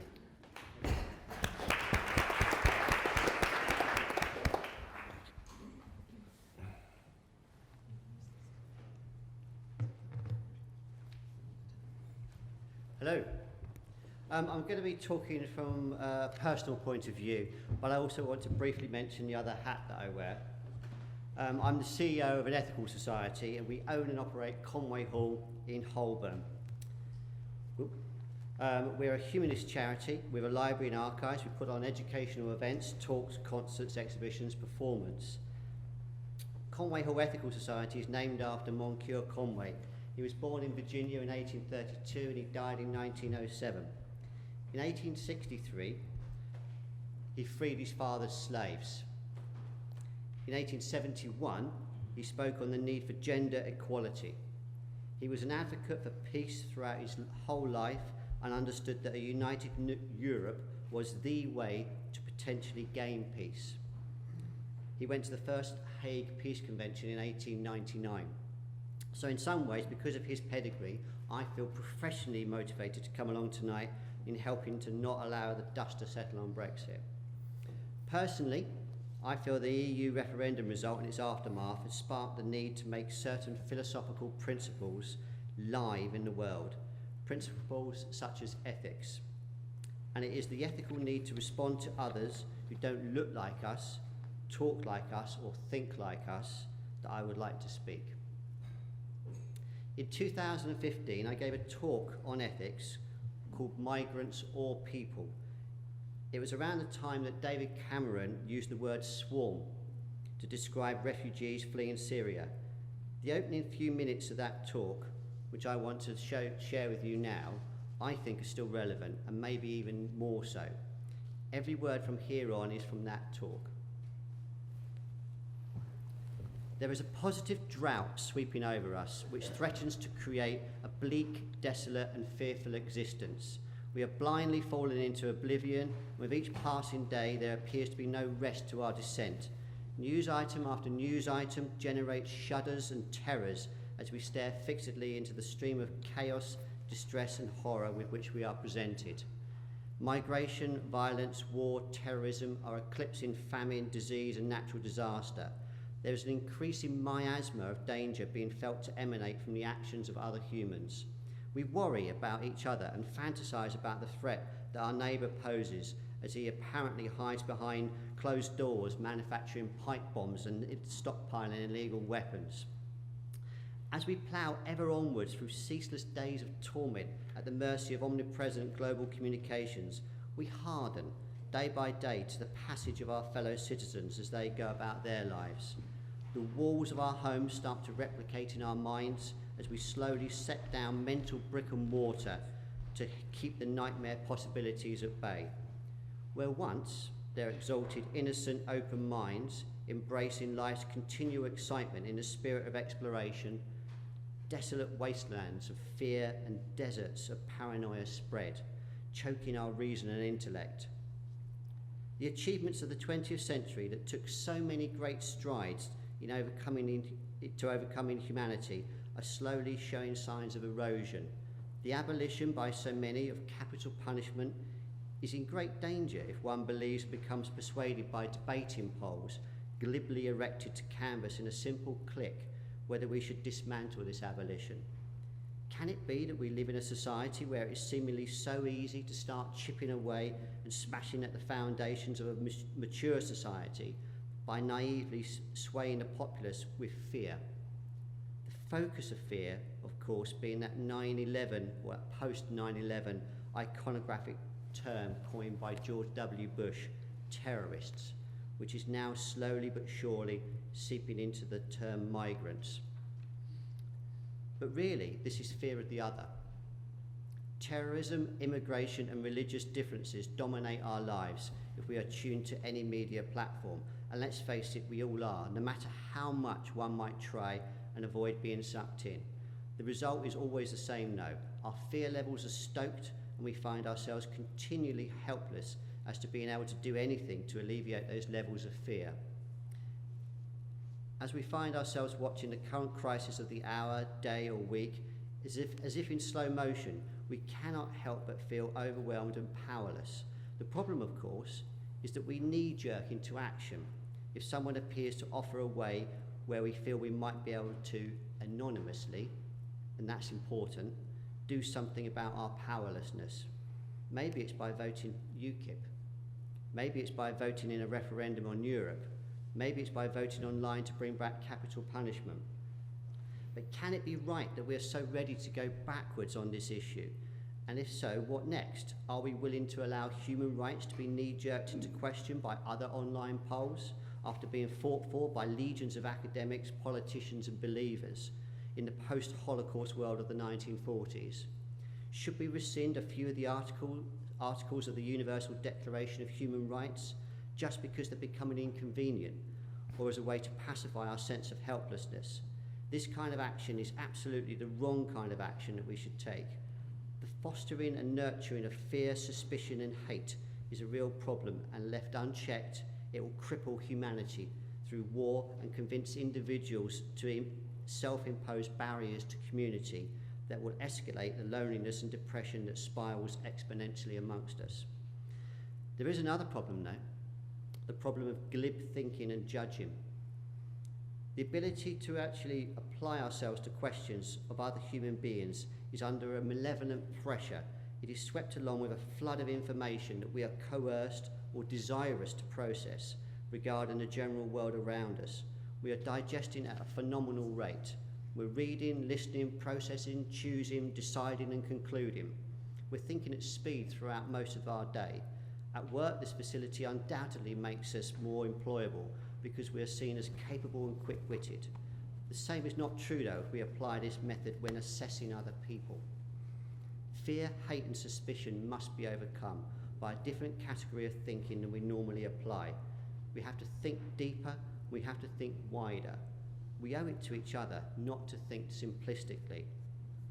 It's time for a change, and it's time for us to realise what we mean to each other, even if at first we don't understand and can't see why we each believe the things we do and do the things we do.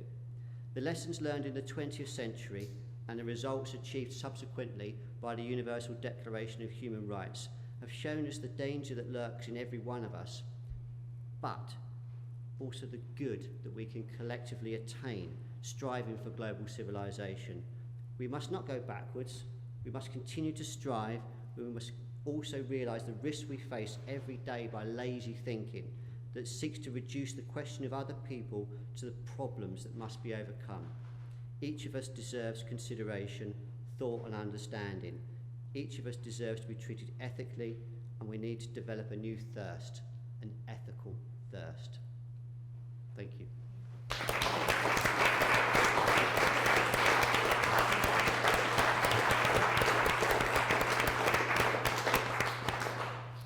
I'm really pleased to welcome Miranda Grell to come to the platform.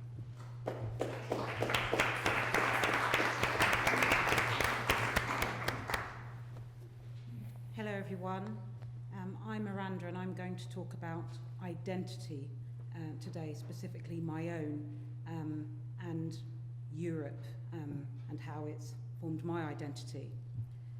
So as you can see, I'm a black woman, I'm from East London.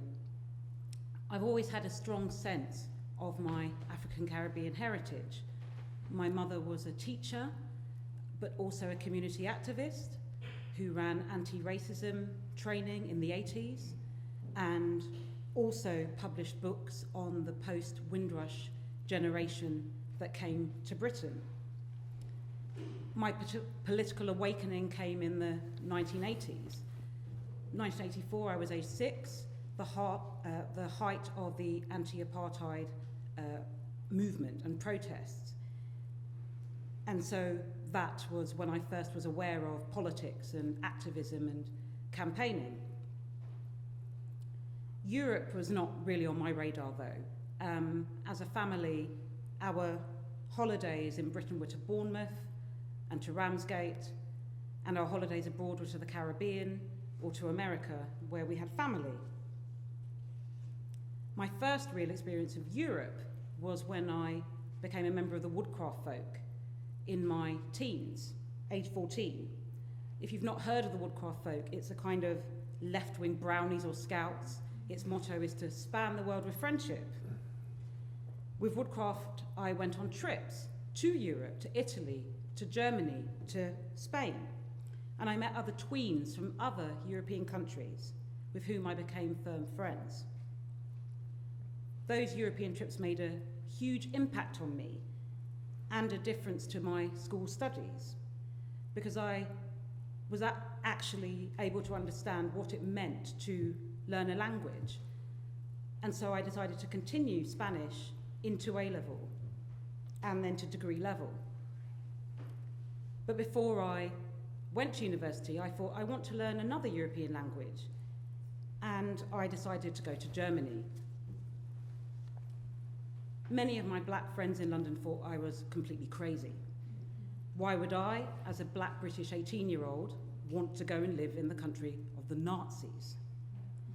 Especially considering I'd visited Dachau, age 16, the concentration camp that you'll be hearing a lot about today as it's been Holocaust Memorial Day. I visited Dachau, age 16. I walked into former gas chambers and I broke down.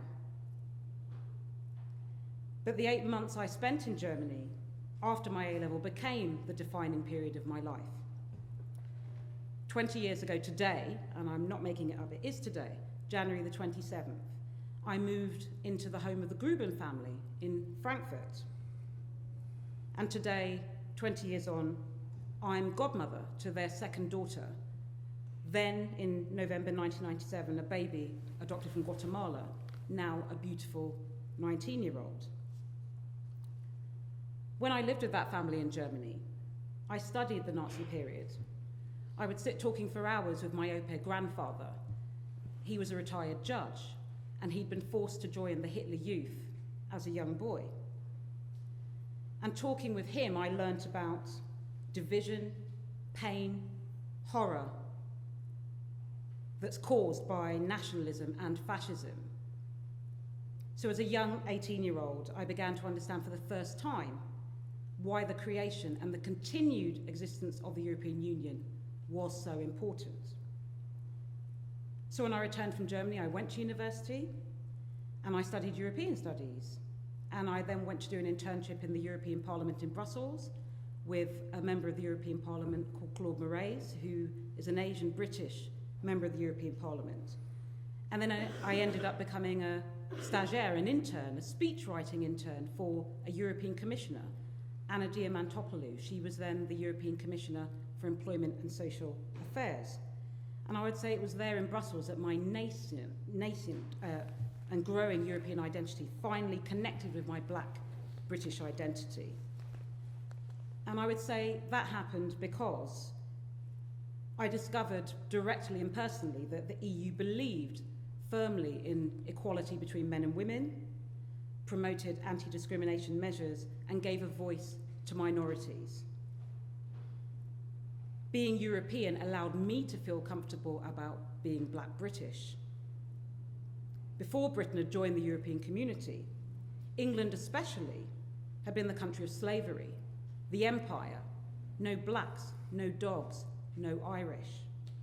But being part of Europe meant, in my opinion, that we became more outward-looking, modern, a confident nation that embraced people from different countries, who spoke different languages, living and working alongside each other in peace and harmony. So before Brexit, I was very proud to be an East Londoner, British, Caribbean, and most definitely European. Before I continue, I'm just going to introduce Kieran, who can't be with us, but he's recorded his contribution.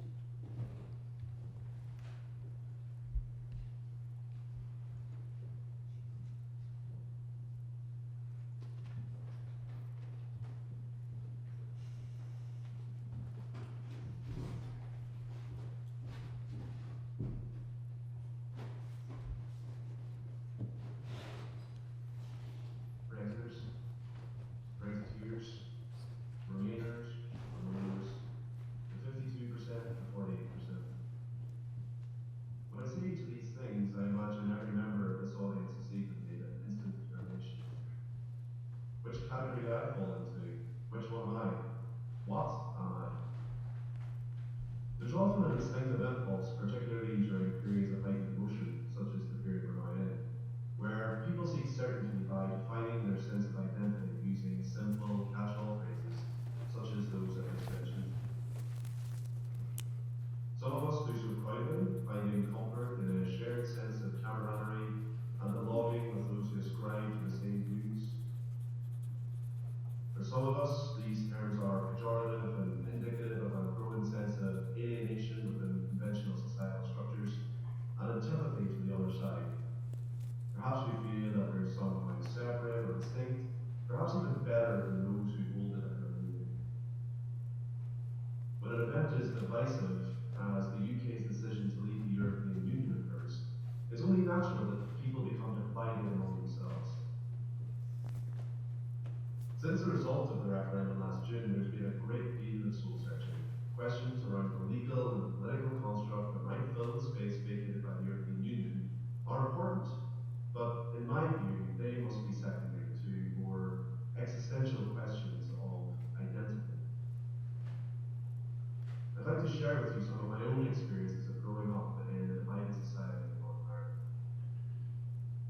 likely infer from my name and the fact that I say Derry instead of Londonderry, I grew up in a nationalist community. I felt that I was Irish, but with seemingly little in common with proper Irish people south of the border, my own sense of self was in many ways shaped by the environment in which I was raised. Although I was too young to have experienced firsthand the worst years of violence, reminders of long-standing division between the communities and the great tragedies perpetrated against others and ourselves were everywhere. Not least, they were present in my own relationships. In fact, I did not form a meaningful relationship with anyone of the Protestant faith until I went to university. However, the past 20 years has seen dramatic and positive changes in Northern Ireland. In 1998, the Good Friday Agreement was approved with resounding majorities in referendums both north and south of the border. Perhaps for the first time in Irish history, both communities almost unanimously united in their longing for an end to decades of distrust, anger, and violence, came together to agree upon a universal framework for a shared future. In establishing new institutions and arrangements guaranteeing significantly more robust and far-reaching systems of cross-border collaboration, the agreement spoke of close cooperation between the UK and Ireland as friendly neighbours and as partners within the European Union. In Northern Ireland, we came to look upon membership of the European Union as a common uniting thread between historically divided communities. While the EU is by no means perfect, it has for over 40 years provided a framework for political and economic cooperation, defence of human rights, and for a tolerant, open, and pluralistic society. It's within this framework that the peace and relative regional prosperity has been anchored, and within this construct, the people of Northern Ireland have moved steadily closer to achieving peace among ourselves. While those of us from Northern Ireland may be Irish, British, or indeed even Northern Irish, perhaps even all three at once, we are each of us, at all times, European, or at least we were. Seamus Heaney once remarked that the Northern Irish conflict forced one to quest closely and honestly into the roots of one's own sensibility, into the roots of one's sense of oneself, into the tribal dirt that lies around the roots of all of us. While inevitably compelling us to look backward, it has also forced us to do something even rarer, to look forward and ask not so much, who am I, who was I, but really, who do I want to be? We might be leavers or remainers. Some of us here tonight may even be remoters. But by clinging to these narrow definitions, we entrench and perpetuate division. Even worse, we focus on what we are rather than who we are. Who are we individually, collectively? What are the ideals that we aspire to as a society? Who do we really want to be? I'll leave that question with you. Have a good night.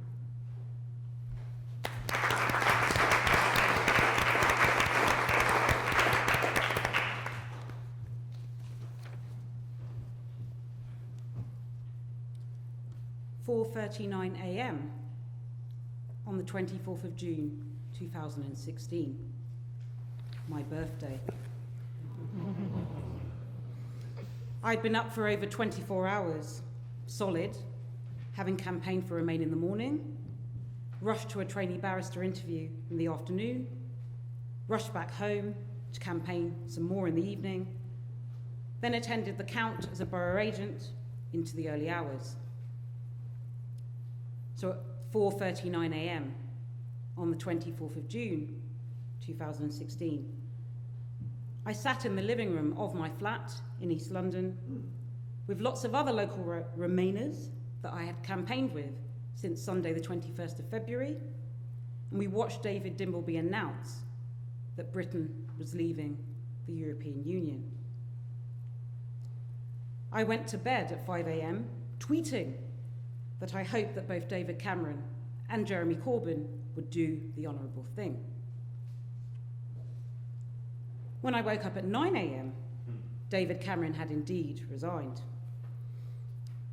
I spent the rest of the day looking at photos of my internship, my stage, in Brussels after university.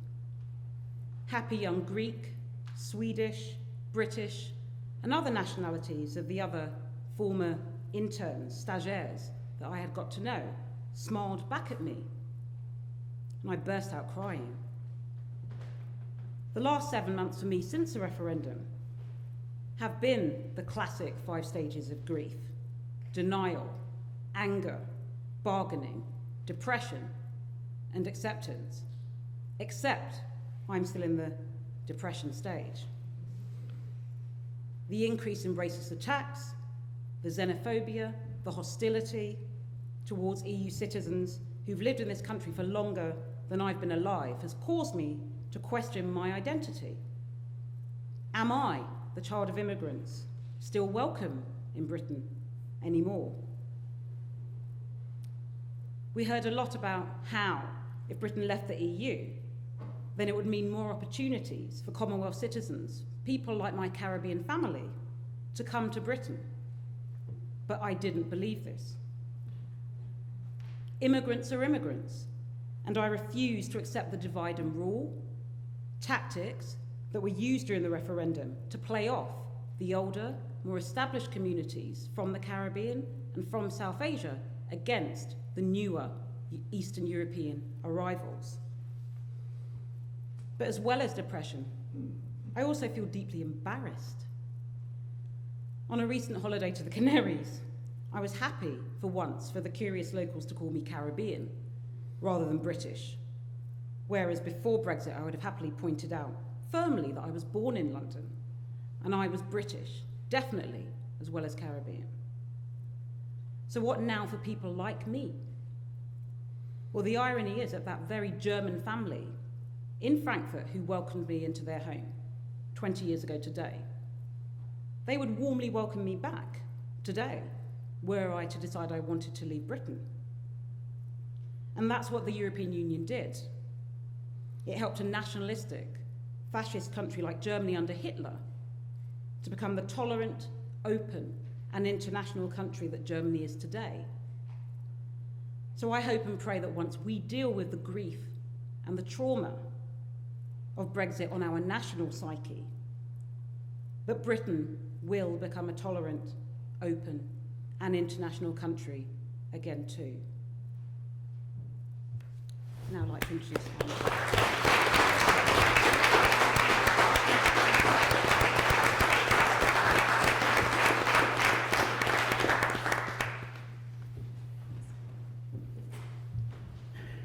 Hi.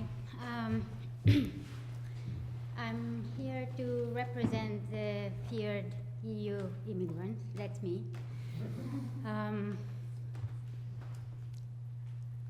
We owe Kate the fact that we are here today and we can talk and listen to so many interesting points of view. Okay. I've met Kate through Twitter. What?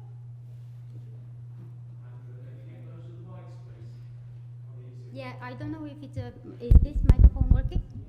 Ah, it's fixed. I'll embrace it. Yeah, I met Kate through Twitter, and I know some of you from Twitter. I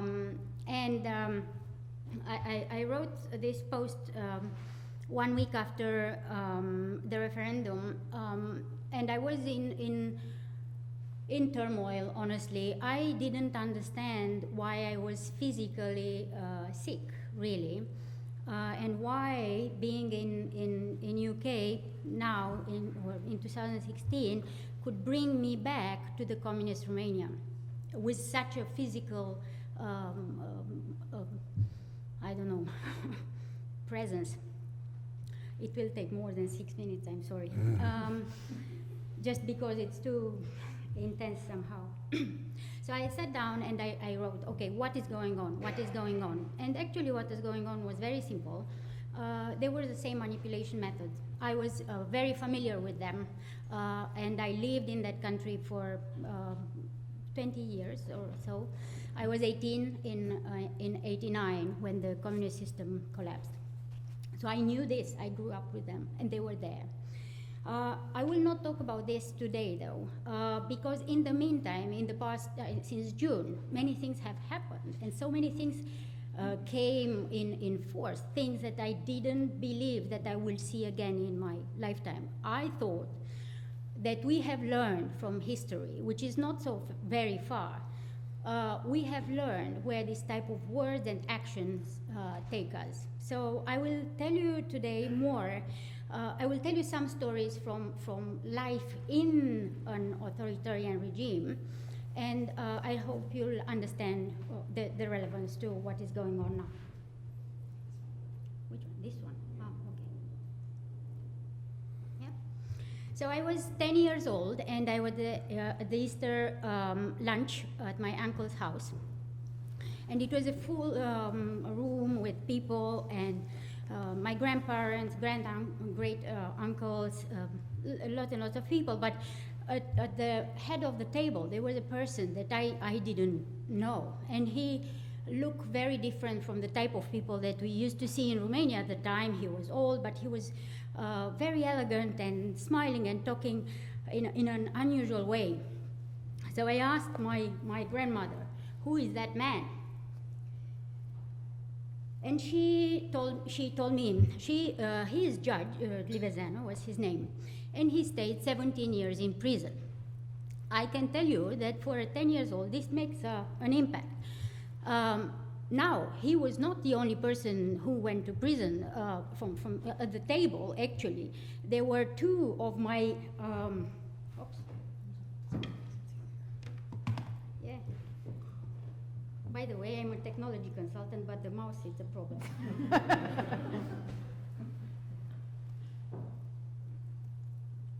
I have a Mac. I'm not used with this.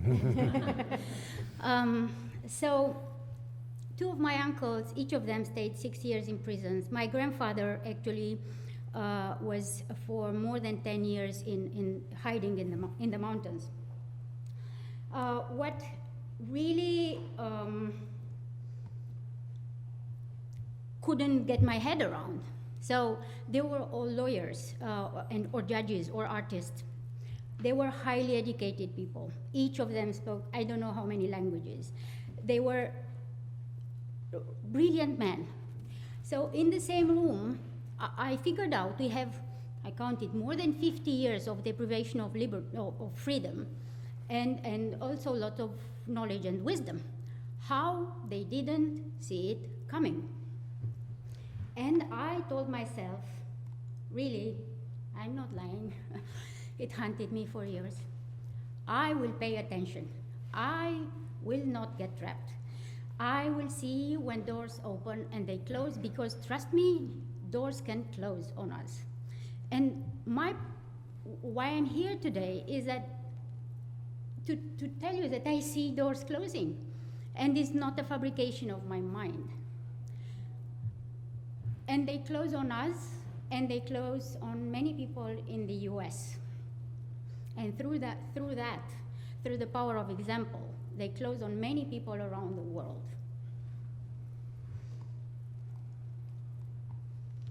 So what I realized, because all these years I had this filter, and I still have it. Pay attention, doors are closing. I realized that there were things that they couldn't have known, but there were things that they should have acted on to the Russians. So they fought for nothing. Many people died for nothing. I mean, for nothing. In our part of the world, history is a bit different. And also, there was this Paris Treaty, which contained a little line for us that the Russian army will stay on our territory for some time. Now, these things were not transparent. They were not in the public domain. They were not communicated. People didn't know. Yeah?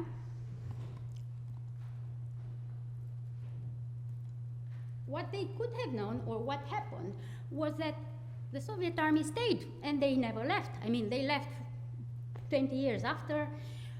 From a kingdom, we became a socialist country, many other things. So the government was a government of Russians with all of a sudden Romanian names.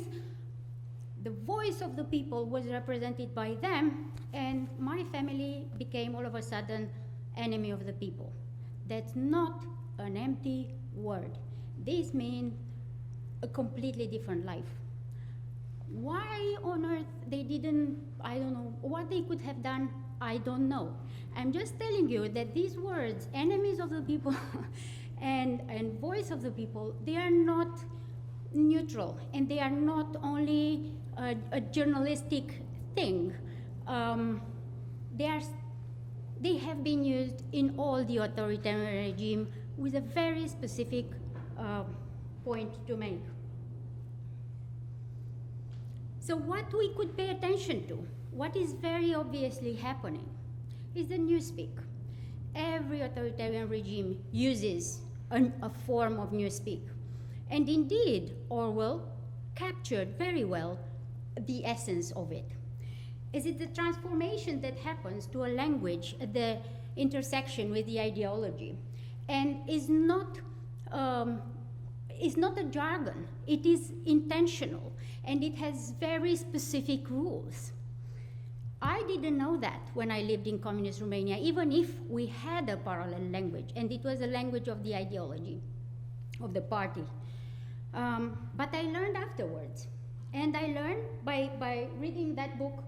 It's called La Langue des Bois. Unfortunately, it's not translated in English, but this is a fabulous book. So if you could read it, it's just very relevant for our times, because it describes precisely the rules for vocabulary, syntax, tone, which were applied to the wooden language of the communist regimes. And interestingly enough, these rules applied to Chinese, Romanian, French, Russian, led exactly to the same result. And the book is full of examples. Now, just a few rules, and I will go through them very fast because of the time. Every newspeak variant has a set of preferred words, but they are not used in the way you use them in the normal language. They have a different frequency, and they have a distorted sense. Doesn't matter what the discourse is about, the one or two ideas which are the dominant ideas in that ideology will permeate the message. In a communist country, the idea was it's us versus them. Communism is good, capitalism is bad. So as a consequence, the language was a military language. We had a fight for everything. We were fighting for peace. These type of slogans, you know them, I love that one, long live the fight for peace. We had many fights for everything. But these type of slogans are very dangerous. We laugh at them, but for many people, they are very reassuring and soothing. And you can feed through that damn sentence whatever garbage you want, or all your agenda goes through that, you know. They are not inoffensive. They are not inoffensive. This is how the whole country is manipulated with three phrases, and everybody thinks they understand something, and in fact it's something else. In this type of language, people refer to an external source of legitimacy. If you read the Leave reports, they use phrases like "science says." Now, if you have ever done any academic work, you will look, okay, who is the author? Where it has been published? Was it peer-reviewed? And all this type of stuff. You will not find authors. You will not find who did this damn research. But they say this, and people are happy. You know, it's like reading, this is, I don't know, this plant cure cancers or something. People believe this type of stuff, and they believe, oh, it's a research, you know. In America, if you watch the inauguration, God absolves us of anything. God told Trump to do all this stuff. Now, very briefly, voice of the people, and enemies of the people. So these phrases are used together; they are not separated. And the voice of the people comes when normally those in powers know that they will not have the legitimacy to do that type of action. Yeah, so they do something and they say, we represent the voice of the people. And they decide what is the voice of the people, what is the content of that voice, because there is no society with one voice about something. Nowhere, not even in a purely ethnic society, you will not find an idea that, you know, everybody supports. And the enemies of the people obviously are those who are against us. But they are not anybody. If you look how the enemies of the people, or who are the enemies of the people in the countries which use this type of word, they go in order.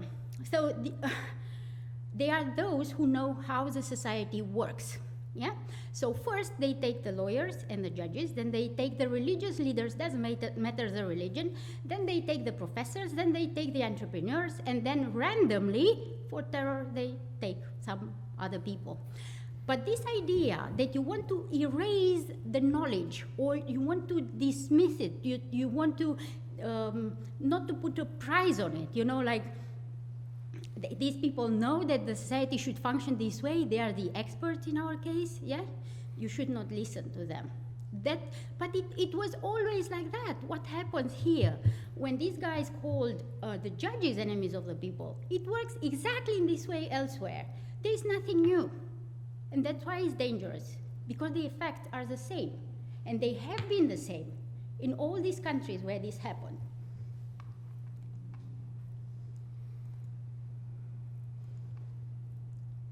In Romania in '99, they needed to build the voice of the people, so we manufactured, they manufactured a revolution which looked like that, very brave. Actually, it looked like that, 1,000 people. That's one way to manufacture consensus and voice of the people. It killed some. It didn't happen only in Romania. We demonstrated for months and months on end, probably 6 months. As you said, we don't go anywhere with demonstration. I had my fair share, I slept on the street. But not only that, we were also beaten by the miners and the voice of the people, who was brought to bring us to our senses, because this is how you end up things sometimes, yeah? So this happened on the street in Romania. This is how that demonstration ended, which was against the communists, which remained actually in power, and they are still in power. Here, the consensus, or the voice of the people, was manufactured around referendum. And many people say, it's the voice of the people, it's a democratic instrument. The reality is, it's that very easy to manipulate, because who calls a referendum? Only those in power call the referendum. What agenda do they have? Let's see, what is their agenda? How they can manipulate it? They decide on the question. And you could have a question which, you know, can give you a result or another. They can decide who can vote. Yes, they decided, let's not let the 16 years old vote. Let's not let the UK, the British citizens living abroad vote, and so on and so on. You can manipulate it. You can also decide at which percentage such a referendum it represents the voice of the people. In political science, this should be around 70%, because it's such a shift, it's such an important change that you cannot say, oh, we have 51 and 30% have voted, and that's the voice of the people. No, that's not. And also, if you look at the referendum in 2016, and I invite you to Google them so we don't spend time on them. In Thailand, the military government organized the referendum, so they changed the constitution. It was voted, and so on and so on. Look at the questions, look how they have been framed. Look what government organized that. It's very interesting to see how referendums are used. So, closing, my advice. The movements in UK and in US are very much to the right. The tendency for many is to go very much to the left. My experience is that the extreme left looks very much like the extreme right. And if anybody is in doubt, I tell you, hold the center, because this is the most difficult thing to do. So probably by any scale, I look like I'm very much to the left by my values, but I know what extreme left means, and it's horrendous. It's horrendous. Call things by their true name. So the only way you could fight the newspeak is by calling things by their name. This is very powerful. Do not sell your soul for a buck. So every regime which wants to impose its agenda in force relies on other. You'll be very disappointed to see how many people collaborate and support for so little. You wouldn't believe what low price they have, but you will see this among your friends. That meme in '87, and those are my two friends, Alina and Laura.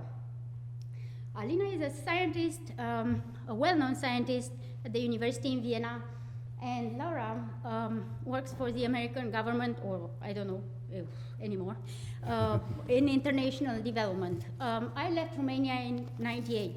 If I would show you a photo of my class, 15 people would be abroad, living somewhere on the globe. We didn't leave Romania because of the EU. We leave Romania way before Romania entered the EU. If there was any effect of EU over Romania, was that many people choose to stay because they've seen some hope. We didn't see any hope. We couldn't practice our professions. There was nothing for us really there. In the meantime, 2 million people have left Romania. But it was not because, EU opened our borders. Many people are well outside EU. Canada actually is the biggest center for Romanian immigration. Is because authoritarian regimes, in whichever form they come, they destroy societies and they destroy countries.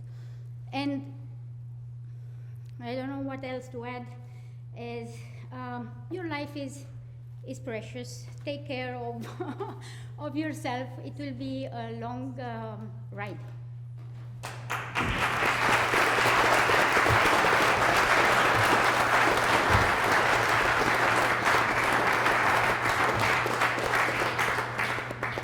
The late American novelist David Foster Wallace delivered a commencement speech at a college in Ohio, and it had the title Something About a Compassionate Life. And he began the speech by telling the story of the goldfish bowl, in which 2 young goldfish swam alongside an older goldfish. And as the older goldfish passed the younger, he said, "Guys, what do you think of the water?" And the 2 young goldfish say, "What the hell is water?" We don't know what water we're in. We may not be ready to hear what Andra has just said. But I promise you, since I've been on Twitter doing this work, the 2 kinds of private messages I get from very sober and rather powerful people are these. The referendum process has jeopardized peace in Ireland. And that peace is a peace that is registered in the United Nations alongside 200 other ratified pieces. So whatever else we become, we are now in this nation in the position of being repudiators of a ratified international peace. That's the first thing. And the second thing I've been asked to say, and I truly did not know that this was Holocaust Memorial Day, but I've been asked to say by people 20, 25 years older than Andra, that here in Britain they recognize the signs. And they want people to know how easy it is for something like Nazism to happen again. And the two little girls who took this stage are British citizens, and they're also American citizens. And they're also the grandchildren of Jewish grandfathers. Now, it doesn't have to happen again, and it doesn't ever have to happen here. But it will only not happen here if people start asking questions, and if people start giving things their proper name. And, as Andra has said, if people hold the center. It's really, really easy to fall in love with all of the minor policy disagreements and the semantic friction. But I really would encourage you to treat this now as a time where it is no longer business as usual. And that's why I'm really excited to introduce as our final speaker, Andy. And I'm just going to say a few words. Andy joined the No Dust conversation at the first meeting that Sarah held. And as Andy may or may not explain, Andy once upon a time was a dance activist. And like Andre said, the fact that 1 million people took the streets against the Iraq War and were not heard was a turning point. But now Andy's thinking about something new. So Andy, if you would be kind enough to close No Dust for us.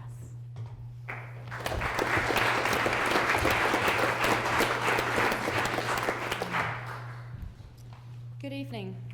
I'm Andy Jaffe. I'm speaking here tonight to share my experiences of dance activism and to tell the story of how I became disillusioned from protesting and have recently become inspired to get involved again. Behind me are some images from Sam Powell, and other images follow in a few minutes. So what is it about dance activism in particular that in my experience is so effective in protest? I'd like to press rewind for a moment to visit my life in a different chapter. About 15 years ago, in my mid-20s, busy carving out a career in community development during the week, and on most weekends dancing my socks off in protest demos and rallies. I danced with the London-based group called Rhythms of Resistance, newly formed at the time, but nowadays a global network, who describe themselves as a network of percussion bands that play at demonstrations and direct actions that fall within the broad definition of anti-capitalist, using samba drumming and dance as a form of political action, using tactical frivolity, inspired by carnival, to confront and critique, and to directly support everybody struggling against exploitation, discrimination, and oppression. Sometimes being involved in protests can be really intense. Different people hold different values and express themselves in different ways. Inevitably, sometimes we moved in the demos alongside other blocks who were more interested in extreme physical actions and vandalising buildings. But the solidarity of our carnival block shone through and kept us united in our vibe, fun, positive, and supportive. During those few years, I travelled all over Europe with Rhythms of Resistance, on wild adventures in convoys with thousands of other protesters, to show support to tons of socio-political and ecological issues, from No Borders camps supporting people who were sans-papiers, to legislation for labels on food cans to display GM ingredients. We felt like we were making a difference in the world. We believed we would be heard by politicians and corporate figures. And a lot of those demos we were heard, and some issues were changed or actioned. And then in 2003, the Iraq War protest happened. Reputed to be the most attended protest in history. Although the majority of British people didn't want it to happen and stood up and said so, the government bowled into war anyway. And just like many people, I couldn't believe that so many people speaking up had been ignored by an elected government. I became completely disillusioned about the power of the people and disengaged from the whole movement. This disengagement went on for a long time, and I know many friends, family and colleagues who felt the same, until very recently. Because recently it seems to me, and to a lot of other people I've spoken to, there's a turning tide of how some groups are choosing to express themselves in protest. The incredible story of the Icelandic people, who a few years ago forced their government to resign, jailed the bankers who they said they were responsible for the collapse of the banks, and created a citizens group to write a new constitution. This was underreported by mainstream media, but thankfully well circulated by social media. The anti-fracking camp at Balcombe in Sussex, headed up by some good friends of mine. These images are of the anti-fracking camp from Cara Brennan, Jeff Pitcher, John O'Houston, Stuart Cox and Stuart MacArthur, and Vanessa Vine. The camp at Balcombe was beautifully held, and for many people attending, rather than fighting against Quadrilla, the fracking company, the intention was to protect the land. The camp, which lasted several months, included relentless campaigning and huge media coverage, but also drumming, dance, art, choir sessions, meditations, and even hugging marathons. The campaign was successful, and fracking plans were eventually abandoned at Balcombe. There are many other actions and protests by many other groups all over the world which I could talk about in terms of creative protesting. Greenpeace activists, the recent silent protest, the Women's March in London just a week ago with so many creatively worded banners, to name a few. The reason I'm speaking about these particular examples is because when we involve creative ways to get the message heard and getting creative together, people become more united, and the most incredibly powerful energy comes out. The kind of energy that I believe can invoke positive change. Dance and drumming is, for me, where the message comes most alive.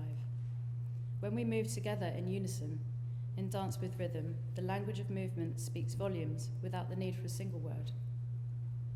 We move through streets with a naturally powerful and positive presence. A group dancing and drumming in the context of a protest will effortlessly be a space clearer, and will be able to break down barriers between people.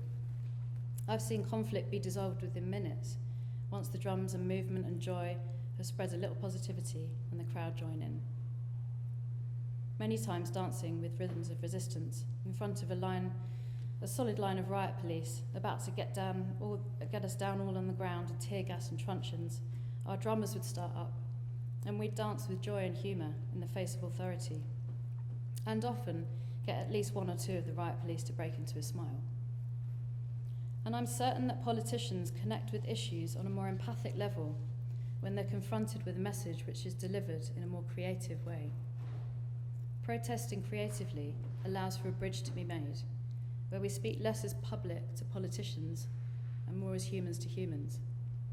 A little laughter, a bit of frivolity within the message of a serious issue goes a long way. As has been said many times over the last while, we are living in unprecedented times. The world is changing, and we're each a cog of the wheel in our communities and our societies. If we could awaken to realise the power that we do have as a mass of people, we could do incredible things. The story of the Icelandic people realising and exercising their empowerment is a case in point, as is the anti-fracking community in Balcombe. I believe creative from the heart protesting and creative from the heart community-led projects are the keys to positive change. I'm now starting to see the unsettling political stuff that's been going on here and overseas in a different light, less as something to be fearful of and more as an opportunity to express ourselves positively and creatively. If any of this has resonated with you and you feel inspired to dance with a new protest group we're hoping to form, You're warmly invited to come to a positive protest dance workshop next Wednesday, 1st of February, here in Roehampton, Studio 1 in the Davis building from 5 to 6 p.m, with a view to dancing at the Delay Article 50 rally on the 4th of February in London. You don't have to have any dance experience, anyone is welcome. Thank you.